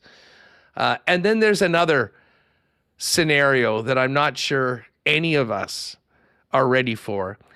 If the LA Kings win, if the Ducks lose their final two games and the Kings win 2 of 3, or go 3 for 3 and the Ducks only win 1, we're going to get Edmonton, LA for the 5th straight season in the first round of the playoffs, assuming that Vegas holds on. So there still is quite a bit of work left to be done. And obviously Vegas has a Winnipeg team that's going to be playing a very young lineup tonight. So they look to be in pretty good conditions. All right, Reem, are we good to go, Gary? Let's fire it up. Gary Lawless and, of course, our friends at Boston Pizza getting ready for UFC week. We got to thank Little Brown Jug, and then a trip down to Sin City for the Lawman to ahead of tonight's game between the Jets and the Vegas Golden Knights. It's fight week in Winnipeg, UFC on Saturday, and Boston Pizza is the place to be. Pop into your local Winnipeg and area Boston Pizza now and enter to win a VIP UFC experience to this Saturday's UFC Fight Night at Canada Life Center. The grand prize includes 2 official UFC Fight Night tickets with premium seating, in-venue hospitality with UFC athlete experiences, and reserved access to the ceremonial weigh-ins. Plus, Friday night, come into Boston Pizza City Place for a UFC fighter meet and greet after the weigh-ins at 7 p.m. There'll be pictures and autographs with the surprise UFC fighter, UFC prizes, and loaded Octagon pizzas on special. Book your table. Give Crystal a call over at BP City Place, 925-4109. Get ready for fight week and UFC Fight Night at Canada Life Center at Boston Pizza. Much more to come on WST, but first, a big shout out to our friends at Winnipeg's favorite local brewery, Little Brown Jug. You train day in and day out, learning new techniques, approaching new concepts, and living out the thrill of achieving your goals. Building a craft beer is no different. While you spend your hours on the ice, we spend ours here, brewing our trademark beer. Again, and again. Here's to pushing the status quo and challenging ourselves to build something memorable. 1919 by Little Brown Jug. Jets Knights tonight. Let's check in with our man Gary Lawless down in Vegas before the Knights play their second last game of the season before heading to the playoffs. Lawman, what's going on? Always great to have you back on the program. You know, I want a better status than our man. You throw that around like some guy in Vegas. How about that? A former acquaintance. Gary. Former acquaintance? I would prefer that to our man. Like, who else is your man? Like everyone you have on. No, well, certainly not in Vegas. But again, this shows that you are more than our man, because the first thing you do is give me a couple hard ones and some brain damage to start things. It's just like old times. How are you in all seriousness? I'm excellent. I was actually I was out on the town last night a little bit, and lots of Winnipeg people rolling around the casinos and the strip, and yeah, it's fun to see lots of people from Winnipeg here, and it's been a busy stretch for hockey here. They had the NCAA Frozen Four last weekend. I went to see a comedy show last night, and I was crossing the floor and to get to it, and Colby Armstrong braced me. Colby was here for the Frozen Four, and saw one of Susie Remis's best friend sat in front of me at the show I was at last night. So lots of people from the Peg out and about. It's always fun. Yeah, listen, I mean, I think there were maybe some folks earlier on that thought that this might be a massive game for Winnipeg. I guess technically, if you had noticed that there's not officially an E beside the Jets' name, but obviously they're on their last little bits. Where would they draft now if the season ended like the way it is? Like 10th. Well, that's okay. As long as they're top 10. Yeah, I mean, if they didn't get in, like I'll be honest, if I was a Jets fan and Kevin Shoveldayoff and Scott Arniel would never do this, but I would have liked them to have lost more and got as close to top 5 as possible. But who knows? Like, how does the lottery go? Like, they could win the lottery, right? Like, wouldn't that be? I'm going to cheer for the Jets to win the lottery. I don't want the Canucks to win the lottery. They haven't deserved it. You probably don't want the Panthers. I wouldn't mind if Calgary won it. No, I don't want the Panthers. I don't want the Leafs. So I'm all in on the Jets winning the lottery. Yeah, I should say San Jose actually is ahead of the Jets on account of wins. Although it's weird, the Jets have more regulation wins It's 9 or 10. Anyways, we'll see how that breaks out. Both of the teams will probably be eliminated. Both have 3 games left, so there will still be more. I don't want San Jose to win either. Like, they've got Macklin, Celebrini. They've done their lottery dip. Listen, we had a 10th place team last year win it. With the Islanders moving all the way up from 1 to 5%. I mean, I think I can't believe they're going to miss the playoffs. What a swoon. You know, just away from our teams for a minute, there is a juicy possibility here. That's good. In that, so right now we've got Vancouver 1 in reverse order, Chicago 2, Calgary 3, Rangers 4, and Leafs 5. We're the Kraken, Panthers, Blues, Jets, Sharks, one of those teams behind the Leafs, were they to win one of the 2 selections, the Leafs would be bumped from 5 to 6, and the Bruins would get their first round pick because that trade last year, it was only top 5 protected. Top 5, eh? Wow. Don't want to make that mistake again. Top 10 is you have to be top 10 protected. Anyways, hey, let's focus in. I mean, it's been it's been a couple weeks. I still remember the shock from hearing that Cassidy was out, and then the job picked up off the floor after Torts back in the NHL with Vegas Golden Knights. What's the Torts era been like so far in Vegas? He's 5-0-1, so pretty good. They went from teetering and potentially like they just couldn't win, and Kelly McCrimmon made a very difficult decision. In the background, we were watching the team and we were like, this team is underperforming. Something has to give. And it was interesting. The team went into, they lost in Nashville, and Shane and I went out for a beer, and I'm like, if Vegas loses tomorrow, they were playing Dallas in Dallas. If Vegas loses tomorrow, there's serious issues here. And they beat Dallas, and everyone kind of exhaled and thought, okay, here they're back. And they win. They lost Winnipeg after that. They lost to the Jets, and then they lost to the Capitals. And after the loss to the Capitals, it must have lost to somebody else in there too.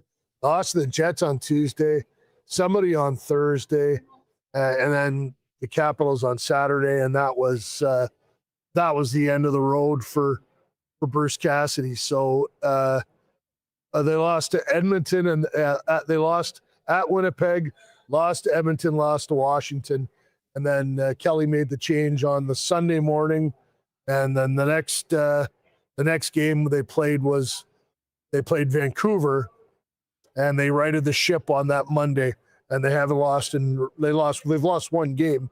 They lost an overtime shootout game to Seattle, the 3rd game of a 4-game road trip. Let me ask you that this. up with a win over Colorado. Yeah. I mean, an OT win over Colorado, pretty darn nice. And now, at the top of the division, which has been, is going to come right down to the final game of the season. 8 games left, a very good roster. They weren't playing well. How much can a coach, what's the big difference? Has Torts put in a whole bunch of new systems? Has he changed who guys are playing with? Or is it just they had enough of the old guy, and now there's a new guy with a smile on his face, popping in and giving them some different feedback? He is the change has been mostly mindset. He has made a few tweaks, but for the most part, it's just been, trying to keep things positive and trying to. Kelly McCrimmon said we'd lost our spirit was broken and we had lost our energy. And since then, it's been, Tortorella has really come in and been super positive. Playoffs are clinched now. No need to worry about that anymore. It's so weird to ask this because, home ice is important, or it can be at times, but this division is so wide open. I mean, we've all been joking about McDavid's comments about it being a pillow fight. I mean, they would be barely playoff teams, or actually wouldn't be playoff teams in the East, any of these teams. Yeah. What's the importance of finishing strong, winning the division, and having the Pacific go through Vegas, which will probably include, or will include, a first-round matchup with the Central Division's Utah Mammoth? Well, first of all, like the whole, if they would be in the East, you know, if my grandpa had wheels, he'd be a bike, right? Like it's the East is way better than the West this year, period. Okay, fine. But who knows if you put Vegas in the East and they play a whole bunch of games against Eastern type teams and they have Eastern travel, like keep in mind, there's all these variables this year because it was an Olympic year. Like Vegas had 8 guys at the Olympics. They've got one of the worst travel schedules in the National Hockey League. That argument to me is crazy. It's a hypothetical with a completely different set of parameters. Pretty even schedule. I mean, teams play the same 62 games, and your additional 20 games are distributed, weighted in your own division and in the West. Okay, now, granted, you probably have a few more games against Colorado, Minnesota, and Dallas that have been great, but you're also playing a lot more against Kraken, against Calgary, against Vancouver. I mean, like, there's no argument. Travel, I'll give you. I mean, teams in the West travel more than the East. But, I mean, the Pacific Division has been by far the weakest division in the league, and they play more games against the teams in the Pacific. They've been the weakest by record because they play against each other all the time. Anaheim is way better than they used to be. San Jose isn't a pushover. Like, the argument has just, it's like a colander. There's a million holes in it. So I don't want to waste time on it. But we keep hearing this. And sorry, I don't know why my phone is ringing. And I don't know how to shut it off. Anyways, what was the question? You irked me, and I went down that. You made a very crazy argument that the Pacific, not crazy at all, despite being as down this year, actually, it's not as all as it seems. The importance of winning the division, having a home ice, and then thoughts on a potential series against Utah. Yeah. So, well, Utah has played Vegas really hard this year, and that is like. Utah's a scary team. They can win a playoff series for sure. They have rolled their goalie really hard. I think he's already played. I think Vibelka has played almost 60 games. If he hasn't played 60 games, Remis can look that up for us while we continue to talk. Staying in the Pacific for Vegas for travel reasons, for avoiding, who wants to play Colorado in the first round? That's no picnic. You want to avoid that, and then let Colorado, Dallas, and Minnesota, let them beat one another up. And if you can manage to win 2 series in your own division and then get to the conference final, you're in the last 4 teams in the NHL. Your general manager has done his job, right? He's put together a team good enough to win 2 playoff rounds. His owner has made a bunch of money selling playoff tickets, and you're 4 wins away from a berth in the Stanley Cup. So winning the Pacific or finishing second in the Pacific, to me, is very important. I'm really actually looking forward to seeing what Utah does in the playoffs. I was watching that Edmonton-Utah game last week, and it was just freaking back and forth. Yeah. And I'm like, oh, that'll be fun to watch from a fan standpoint. But I did actually think that I might rather finish second and play the Ducks with what's happened with them lately than with Utah. Bottom line is you want to win the division, you're going to have to beat a couple of those teams, and probably one of them will be the Edmonton Oilers. I got to ask you about the Jets. In our conversations off air, you had been uncharacteristically optimistic that the Jets would actually be able to, by the end of 82 games, get into the playoffs. Listen, they should be. They should have been in. They've dumped a couple games that they should not have lost. Right? There was a week there where where do we start? Well, no, but since I was on, they've had a couple of losses that you were like, what are you doing? Like, if you win that game, you're in a way better shape. They have had a couple of no-shows at terrible times. Listen, the roster construction, I understand what Cheveldayoff was doing last summer. And if it had paid off, everyone would be like, look at that. He went out and got some savvy, some moxie, and, you know, they're in the playoffs and they're on a run. They're going to win a couple rounds. Would have been a great story. Instead, they didn't perform very well. And then when they got rid of a bunch of those guys, like when Shen and Pearson left, all of a sudden they went on a bit of a run. And I'm not saying that it was Luke Shen and Tanner Pearson's fault that what happened. I think there was a bunch of players that had like, who thought Gus Nyquist was going to have the season that he did? Yeah, I looked at that pickup and I was like, oh, that's a good pickup. That'll work for them. It's a disaster. So I'm surprised that this happened to the Jets, and especially in a season where, you know, Connor Hellebuyck goes and plays maybe the game of his life and wins a gold medal. Jonathan Toews has been like, he's been a good signing, right?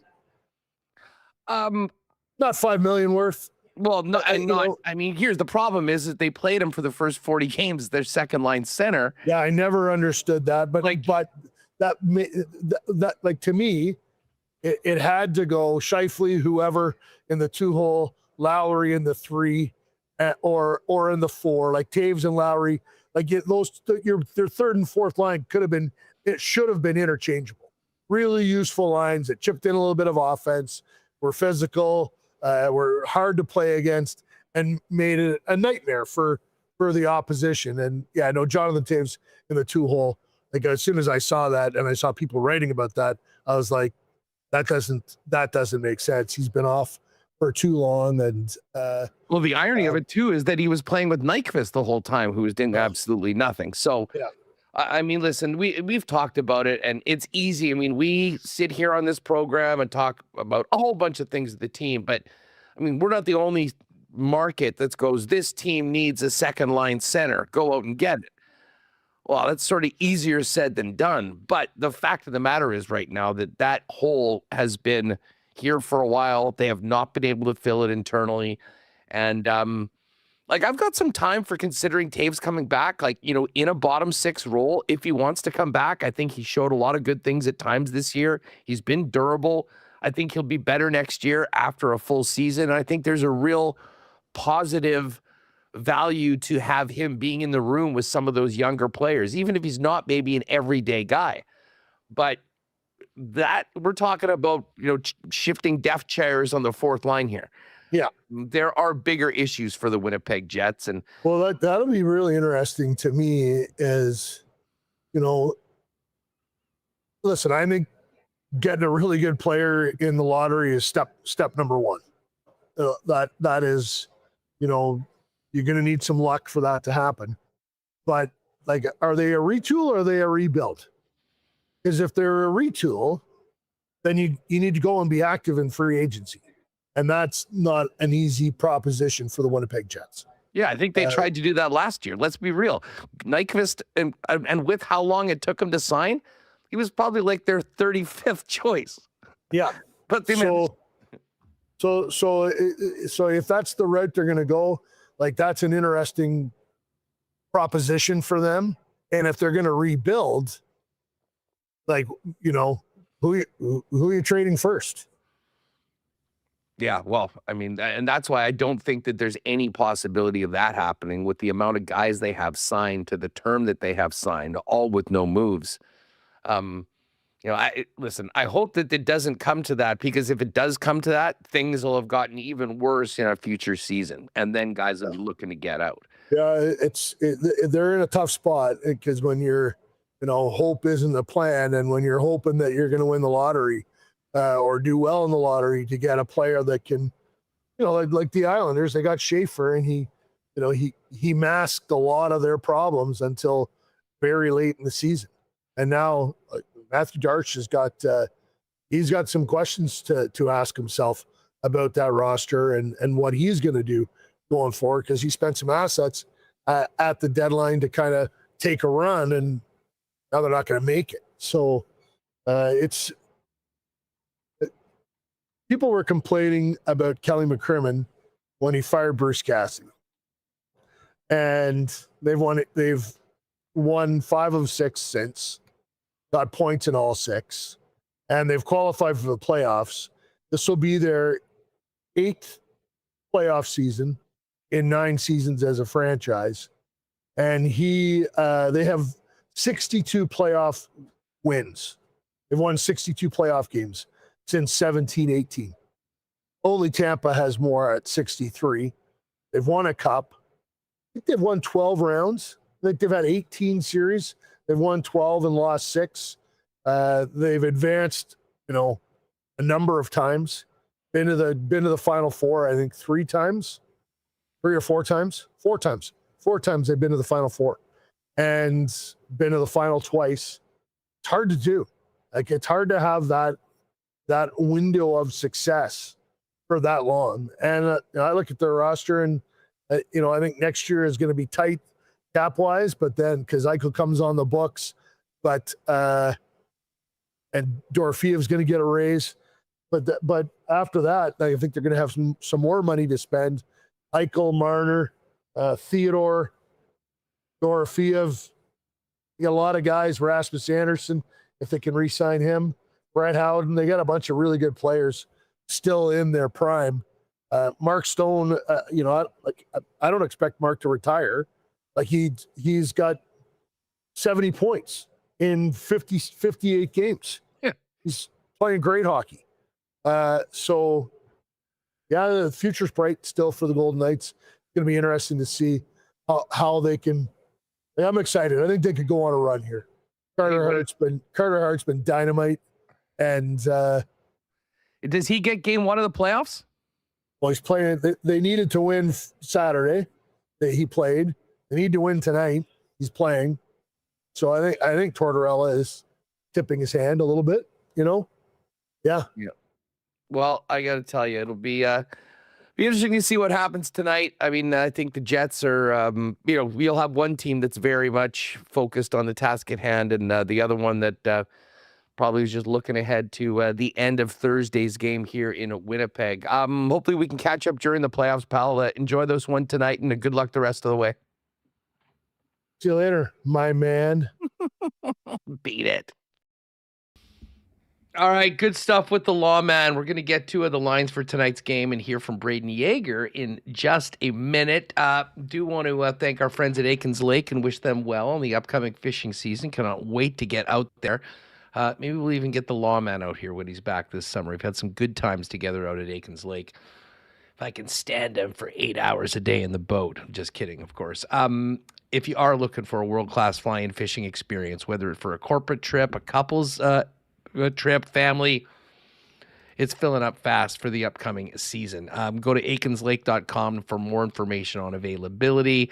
Of course, you can be on the water in less than 2 hours from the city of Winnipeg, including a quick flight and world-class fishing and even more world-class hospitality at the beautiful Aikens Lake, courtesy of the Terrence and the Aikens Lake team. And we had a great run with Z-Man there a little earlier today, but if you missed it, brought to you by our friends at Breezy Bend. Season coming up shortly. Hopefully be golfing in a couple weeks if the snow will just get out of here.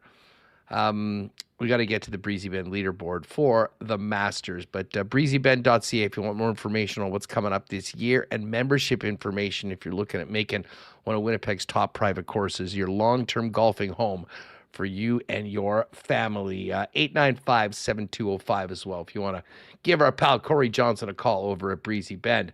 It was Rory McIlroy that took down the green jacket, his second in a row, 12 under par, just one stroke ahead of Scotty Scheffler, who had a valiant run on the weekend but fell up just short. And then 10 under par, tied for third, Tyrrell Hatton, who was brilliant, 6 under on Sunday, Russell Henley, who shot 4 under, Justin Rose, who was 2 under, and Cam Young, who actually ended up 1 over par.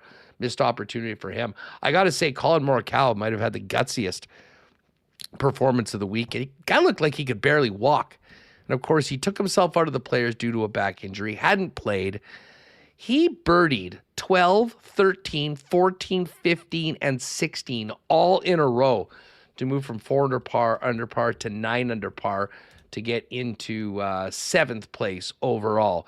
Others returning based on their performances. Max Homa will be at the Masters next year. He was in the top 12. Xander Schauffele, Jake Knapp, and Jordan Spieth and Hideki Matsuyama will both be there because they, of course, are former Green Jacket winners, along with Patrick Reed, who have finished up there. All right.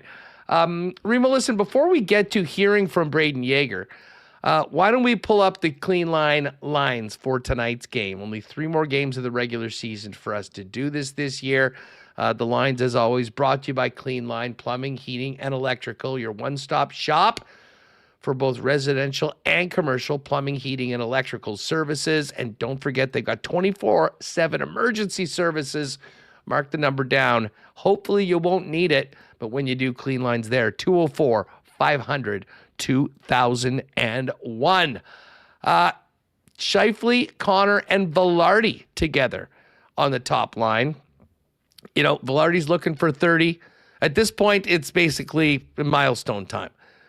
Velarde needs 1 for 30. Connor needs 2 for 40.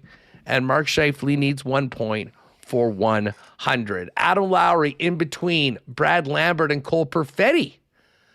Taves, along with Koepke and Rosine. Niederreiter with Yager and Chibrikov.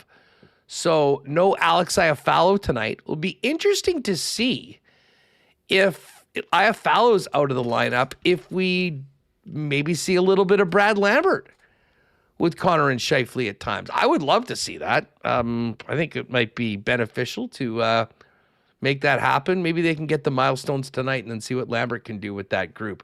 Rosine and Koepke with Taves. And then the debut of Braden Yager. He'll be in between Nito Niederreiter and Nikita Chibrikov, who returns to the club on a call-up. Defense, Morrissey, DeMello, Sandberg, Miller, Fleury, Bryson. And it looks like Hellebuyck will be going back tonight. I'd imagine it'll be Helly tonight, Comrie tomorrow, and then Hellebuyck in the final game of the regular season. There you have it, the Clean Line lines, brought to you by Clean Line Plumbing, Heating, and Electrical on Winnipeg Sports Talk. Just before we go to the clips, and I know you had a parlay or the same gamer where you needed the points, but I will admit, I am happy. I want Scheifele to get his 100 points. I want those guys to get their milestones. Don't get me wrong. But I was happy that they didn't get some BS goal to make it 7-2 with 3 or 4 minutes left in the third period for Mark Scheifele's 100th point. Because you would have had to sort of acknowledge it and celebrate it at the time when, as I mentioned earlier, about 10,000 fans had already made the decision that they were going to get a head start on their Saturday night and not being there. It would have been a pretty dark moment to celebrate a career year for Mark Scheifele, which presumably will happen. But of course, he's got 3 more games to get that 100th point. And I would imagine, assuming that it happens tonight or tomorrow night, that there will be a nice congratulations for Mark for 100 on Thursday. And the question is, will we be celebrating 30 goals for Gabriel Velarde or 40 goals for Kyle Connor on Thursday as well? Yeah, it's WST night. We saw a milestone, I think, for the February WST game where Gus Nyquist got his first goal as a Jet. So I thought we'd see another milestone, a bit different one with Mark Scheifele getting his 100th point. Didn't happen. I did have it on a parlay. I thought it was a guarantee that Scheifele and Connor would get a point, as it has been for a lot of games this year, but was not to be on Saturday. And I mean, incredible season. You look at the top NHL scorers this season, Mark Scheifele, and I think that's what makes this year for the Jets so disappointing, where you have a guy score 100 points. You have a guy, almost on the doorstep, but where he's on the doorstep of 40 goals. Another guy with 30, but the rest of the lineup just not quite at that level, which is why they're outside of a playoff spot. So there have been some bright spots this season. As much as I wanted to hit my parlay, I do agree that it would have been very weird to celebrate 100 points after a team performance like that. He was trying for that 100th point. There was one shift where he took about a 2-minute shift there, him and Kyle Connor in the second period. They weren't coming off. He wanted that 100th point, but it wasn't there. I'd like to see it because we have never seen that in Jets 2.0 history, and I believe it's only been Marian Hossa in franchise history. Yeah, frankly, I would like him point. to get 2 points. Not that I even recognize Atlanta Thrashers' records. And it's not the franchise record. Daryl Hawerchuk had 103 as a rookie, 130 another time. And, of course, Solani had the 76 goal, I believe, 132-point season. So we're not in that territory yet. No. But just to, if you want to have, if you are one of those people that acknowledges franchise records, including Atlanta, 2 points to get that done. All right. As we mentioned, the changes to the lines and the roster overall, Iafallo out, Nemetsnikov out, and Neil Pionk out as well. Miller gets back into the lineup for the first time in forever. That's not surprising now they are where they are, seemingly giving a couple banged-up veterans some time off and getting a chance to see some of the youth, which, of course, means Braden Yager gets his first NHL game tonight. Here's Scott Arniel on Braden Yager and game number 1. Yeah, I know he's excited to get his family in here, which is great. He's got a tough task ahead of him. You look at, Hurdle, you got Eichel, Marner. That's some real good centermen there. You know what, though? He's, we had a real good year with the Moose, and he's been doing some really strong things, building more than just being, a one-dimensional player. He's really worked at being a good two-way player, and he was that, obviously, in junior, and it's a different thing when you get to the pros, and that's just what, talk to him about. Expect tonight, just go be yourself, play, do what you do best, and hopefully that it'll be a strong evening for him. What was kind of the message that you got from Mark Morrison and the coaching staff about maybe the development that Yager's been able to kind of undergo over the course of the year? Because he talked about finding that consistency at the pro level was probably the biggest challenge. Yeah, and that's the challenge that no matter you're in the American League or in the NHL, it's consistency. Young players, we talk about it often. When you can get that into your game, coaches can rely on you, your teammates can rely on you, and that's what he's done a good job at. That he's been real consistent, whether it was whether that's playing in his end of the rink or that's the offensive side, killing penalties, whatever it might be. So, he just has to come in and try to emulate that and do that tonight. All right, so there's Scott Arniel. It was a nice weekend for the Moose. They won back-to-back games against the Texas Stars. Unfortunately, neither were in regulation, so only made up 2 points of the 4-point gap. It looks like there's still 3 games remaining, but it's most likely that they'll finish 4th, which means they will have home ice in a best-of-3 series with Milwaukee, all games in Winnipeg, and then the winner will take on the Grand Rapids Griffins. If this is it, I imagine he'll come back after these games this week, certainly in play in the playoffs. But his totals for the Moose certainly got better as the season went on. Scored on the weekend. 10 goals, 20 assists, 30 points through 68 games, his first as a pro. And tonight he'll be wearing the very familiar number 29. Another former Jets first-round pick, albeit Yager was traded for a Jets first-round pick, but was the 14th overall selection in the 2023 draft. Chibrikov is back in the lineup as well. Started the season with the club, went back to Manitoba, much like most of the Moose, did not put up big numbers. Here's what Arnie had to say about Chibrikov returning to the club. Obviously, we saw Chibi early in the year, and it was just more because of the knee injury. He needed to play, and he had to go and play consistently, and just trying to get him back up to speed. And it just like we did with Lambert, and we wanted to get a second look and just see if he's progressing along. And again, he's a winger. That he can help us add some offense there as well. And I think early on in the year that he was battling the injury, coming back from the injury, not the injury itself, but just the timing, the pace, all that stuff. And now to be able to play as many games as he has and down there, and then come up, hopefully that he's up to speed and going as well.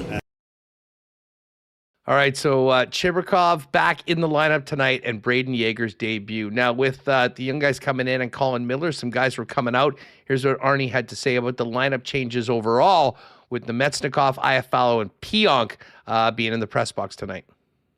Yeah, you know what? All 3 of those guys, a couple of them were banged up 2 games ago. And then last game, Vladdy was the one that got hurt. They were playing with some injuries, and they were trying to get through it. we're at a stage right now where it's not because of where we're at. Because we lost the other night, these guys have been trying to put everything on the line to play, and they're right now, they're not at, they're not even at 50, 60%. So we know that's why we had to make the move, bring in some other guys, some fresh legs, and hopefully that gives us a little bit of a spark. There you have it. Banged up players, Pionk, Iafallo, Nemetsnikov out of the lineup tonight. Great to hear Brayden Yager's family is going to be there. I'm sure this is a big, big moment for that group, and a very big moment for the young man who will make his NHL debut. Here's Brayden Yager on getting the call to the show.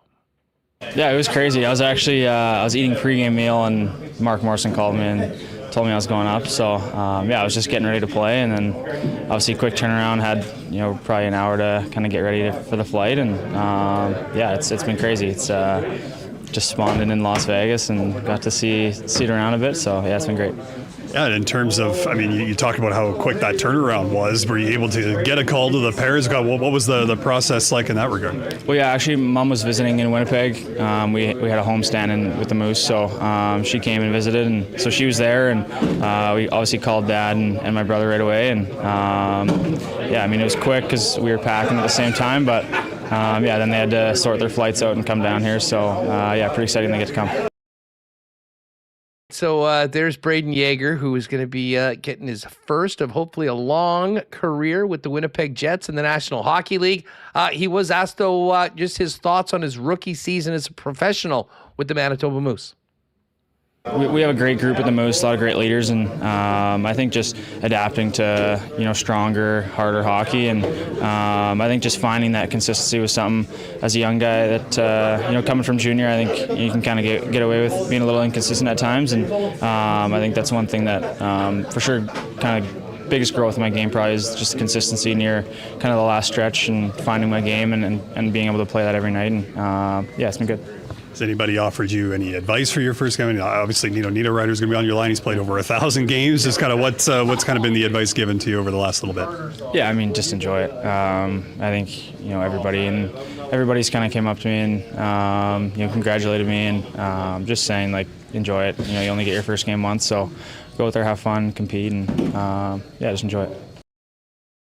All right, so there you have it. Wearing number 29, the former number of one Patrick Laine. In the lineup tonight, Reem. And listen, as disappointing as Saturday night was, I would say that I think most Jet fans are going to be quite excited to see Brayden Yager play tonight. We've talked so much about that center position, and I'm not suggesting he's going to be able to just slide into the 2-hole next year and solve that problem. But certainly long-term, that would be the hope. And he's getting game number 1. No better time than the present to show that he's ready for more. 27 and 29 back in the lineup. Us, not Ehlers and Laine, but Isaac Rosen and Brayden Yager. We'll see how this iteration of the Jets looks tonight. Nice to see a guy get his first game. I know TSN is going to have some great coverage of the hot lap there, and I think that's a solid fourth line. So interesting Jets lineup. We got Sandberg, Miller, Barron still injured, Salamonson still injured. And how will this lineup look compared to game 1 of next season? And I think, this season been very disappointing, and we've had some bright spots, and I think potential to add another with maybe Brayden Yager make some noise here in the final couple games. Let's hope that they get that coverage of the skate. Were you? Did you? You were probably traveling. Did you see any of the game on Thursday? Okay, so I was on a plane. I watched the first period from the airport, and I saw the Velarde goal. I saw the Taves goal. Only way to go, and my dad was texting me, telling me that TSN had difficulties, and they switched to the Blues coverage. And then Drew Mandel blamed me for the technical difficulties on X, and Dan Robertson agreed that it was my fault. No, I think he defended me. But I did see that. I did. But that was bizarre. I guess that's happened. That's happened a couple times where they've had to go to the road feed. Yeah, it was the Robertson interview with Morrissey. Well, that was where it started. At least if you were, I mean, they may have had some glitches earlier with audio, like during the game. But yeah, the interview, and poor Josh is on the line. He's got the headset on, and Dan's asking him, and he's not hearing anything. And it did give a very gifable moment at the end where he's saying, and he just kind of was like, no, it's not working. And anyways, but even with that, losing a broadcast and having to go to another feed for the last minute, that was not probably the worst broadcasting mishap for the week. Like, the 18th hole of the Masters was an absolute disaster. Why not question the day for not Autocorp at Waverly and McGillivray? To all of you that were locked in on the second 9 yesterday, what did you think about what we saw and what we didn't see on the 18th hole? Inexplicably, Remis, they did not show where Rory McIlroy's second shot went. Jim Nance and the crew seemed to have no idea. And then it happened again with Cam Young. And it wasn't until they got up minutes later and identified the balls in the bunker, and they actually had to go there to see whose ball was whose. Listen, CBS does an incredible job with the Masters 99% of the time. And it's a unique television broadcast that very much is almost produced by the Masters that gives us way more action, less commercials, done in Masters tradition. But at the end of the day, you got to be able to see the shots. And then to top it all off, they blocked out Rory's ball going in the hole on the winning putt on 18. And you had mentioned, I mean, you saw him put his head down and thought that he actually might have missed it. I wasn't like sitting, I was happy for Rory that he won, and I wasn't like sitting there being like, CBS really messed us up, but you mentioned it to me. I'm like, yeah, you couldn't see the shots. They both shot, the approach on 18. They couldn't have one camera that showed you where the ball was. I'm like, that's strange. And then, Rory's putting, and I'm sitting there watching with a group, and we're like, he putted and then put his head down like this. I'm like, did he make it? Like, you couldn't see it go in the hole. And then, I don't know, maybe he Rory, you never know. It's a pretty high pressure putt. I mean, I think crazy things have happened when you're putting from, 2 feet away. Maybe you hit it and it lips out, but you couldn't see. So, yes, that was definitely an error. I don't know what happened there, but it was very, it was an amazing Sunday, where you had the lead change, where you had Rory down to Cam Young, and then you had Justin Rose in lead, and then Rory came back, and you had Scheffler with a shot at coming very close, and then his ball, just missed a late birdie. So it was an incredible Sunday, and I'll give myself a pat on the back. I had my son's basketball class or lesson, and I brought my tablet and tethered to my phone and put the Masters on Sunday. I was a hero at this basketball watching, and it's amazing. Tech guy, the CTO, making friends everywhere. One of the coaches came up. He's like, "Who's in the lead here?" He's like, "I got to be here for the next bit." But it was kind of nice that you can watch it wherever these days, and everyone. It's the Masters. It's like the Super Bowl of golf. Everyone's intrigued. So shout out to Rory. Back-to-back, first time since 01-02? Tiger Woods? Tiger Woods. I mean, it's only Jack, Nick Faldo. And Faldo only did it because of the epic choke job of Greg Norman. Mm-hmm. And then one Eldrick Tiger Woods, who was nowhere to be seen on the grounds this week. So congratulations to Rory. Fun stuff. Nice work with the CTO work and letting everyone see. I'm just looking at the comments. Rob Mahoney, oh no, Huss caught at the end of the day from coach. I knew it was contagious. Well, end of the round, end of the tournament. I mean, it literally was the end, Rob. There's some other ones. Yeah, camera guy, don't worry about it. No one knows. And the most shortened shot was the player, not the ball. Yes, I guess in some ways. All right, let's get to Jude. Not a golf guy, but good for Rory. I mean, everyone knows Hao Tong Lee's 10 on 13 was awesome. Well, not totally awesome, but it certainly did give some good memes and whatnot. Haotong Lee is one of the funniest dudes. Oh, he's so good. Now, the problem was that he just blew up. He went back-to-back triples. Not triples. He went triple and then the 10, as was just mentioned in chat. Went from a red 4 to a green 1. That was tough. And to think he was 8 under par after 4 holes and finished 1 over. Tough day at the office for our guy Haotong Lee. All right, let's get over to Coolbet. And we got a big night tonight in the National Hockey League. Now, this is an interesting one, Reem, because there are a lot of teams that are done that don't want to win, and there are a bunch of teams that definitely want to win. Both teams want to lose in this Rangers-Panthers game. And I pulled up the Panthers roster for the game tonight. You want a good laugh? Listen to what the Panthers are throwing out tonight against the Rangers in Jonathan Quick's final start. Line 1, Luosterainen with Samoskevich and AJ Greer. At least those guys are all NHLers. Line 2 for the Panthers, Cole Schwint with Jesper Boqvist. And are you familiar with Wilmer Skoog? No, I've never heard of him. There's a couple guys here who are new to me. Wilmer Skoog, we looked him up on the Lock Shop, an undrafted Swede who'd been playing in the American League, made his NHL debut probably in their last game. He's on the second line. Nosek, Noah Gregor, and Nolan Foote, and Luke Kunin with Cole Reinhardt and Vinny Hinostroza. If you're wondering why in the world Florida at home against a terrible team like the Rangers is a plus 130 underdog, that's why. So the Rangers at minus 154 tonight. Philly needs a win.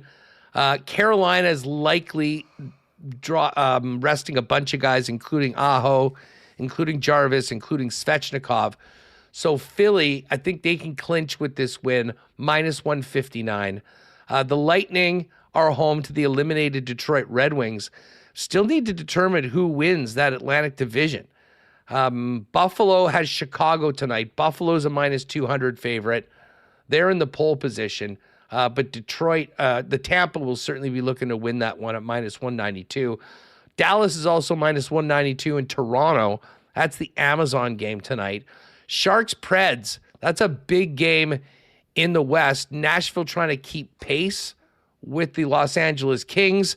The Sharks still in the mix. From a Jets perspective, you'd love to see San Jose win that game because San Jose right now sits tied with the Winnipeg Jets at 82 points. The Sharks have more wins, but the Jets have more regulation wins.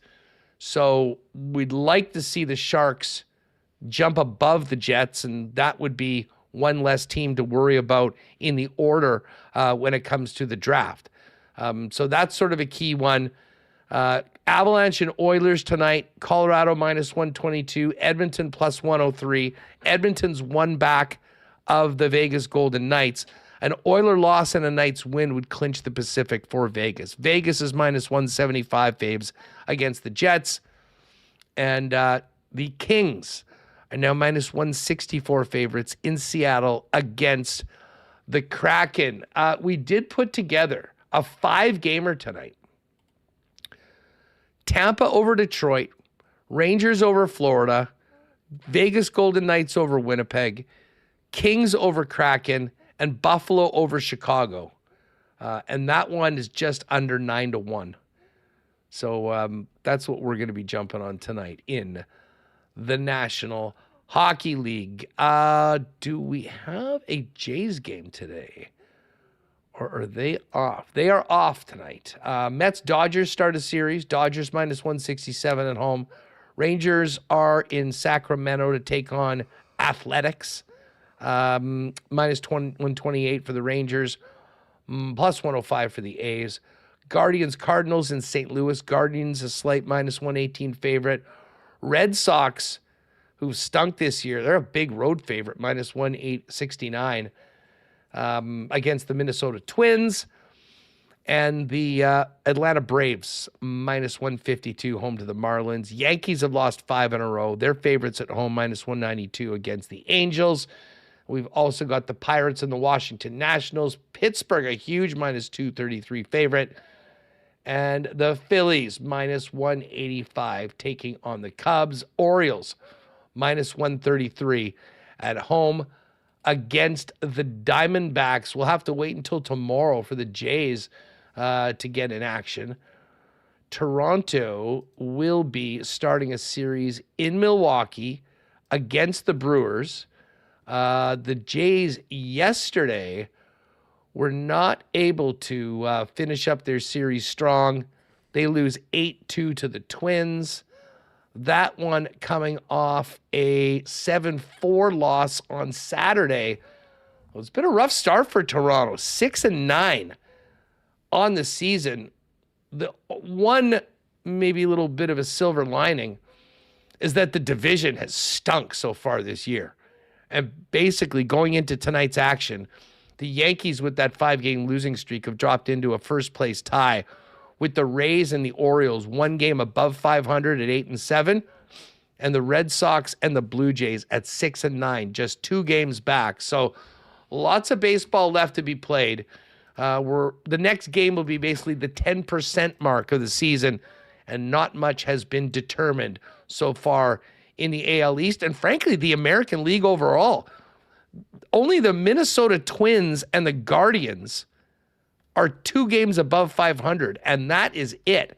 You compare that to the NL, where you got the Dodgers 7 games up, the Padres 4 games up. Pittsburgh Pirates leading the NL Central right now at 9-6, and the Braves at 10-6. But we haven't had any terrible records so far. Every team in the league has won at least 6 games, and in the AL, the top team has only won 9. So it is a very, very tight pack right now early in the Major League Baseball season. Yeah, tough break for the Blue Jays over the weekend with George Springer breaking his toe. They called up Eloy Jimenez. Very interesting former, top prospect of the White Sox. Has had some big knee injuries. I'm curious what he's going to do. Max Scherzer, not a great start to his season. A couple disaster starts. I'm not getting too hung up by the standings. We're only a couple weeks in here. I guess interesting, you don't want to get off to a too terrible start, but everyone seems to be pretty compressed. We'll see how it shakes out here. Don't want to start overreacting to the Blue Jays here, in April, but they got to get the bats going a little. Could use a bit more pitching as well. What I'm concerned about is that they've played 12 home games and only 3 on the road. They're 0-3 on the road. They're 6-6 at home, and that includes the 3-game sweep to start the year against Athletics. Like, they got swept by the White Sox. They lost 2 of 3 against the Rockies, and then they lost 2 of 3 against the Twins. So, but I mean, their roster is just a shadow. I mean, you got no Kirk right now. You add Springer to that mix. Needs Big Earn, Vlad, and the guys that are left in the lineup to make things happen.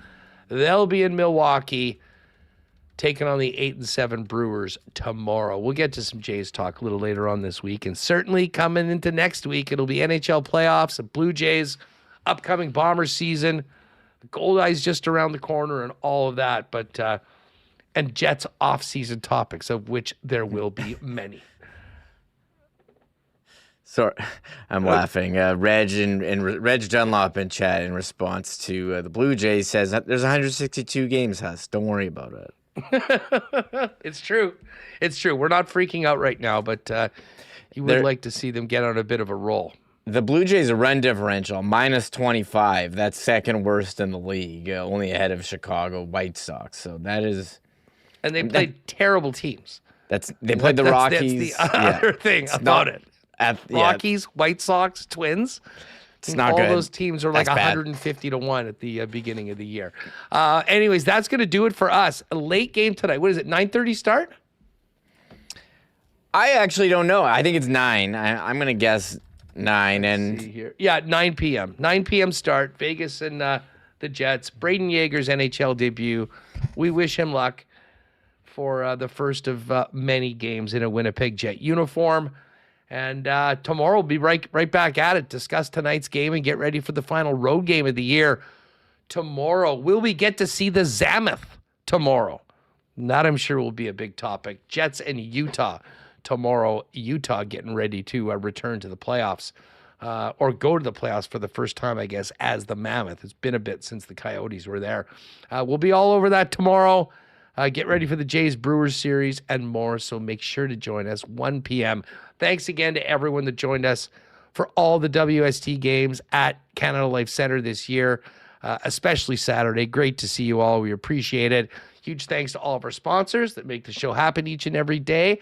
And a big thanks to Mark Zecchino, Gary Lawless, and Jeff Hamilton for joining us on today's show. Enjoy the game tonight, gang, and join us again here tomorrow, 1 p.m.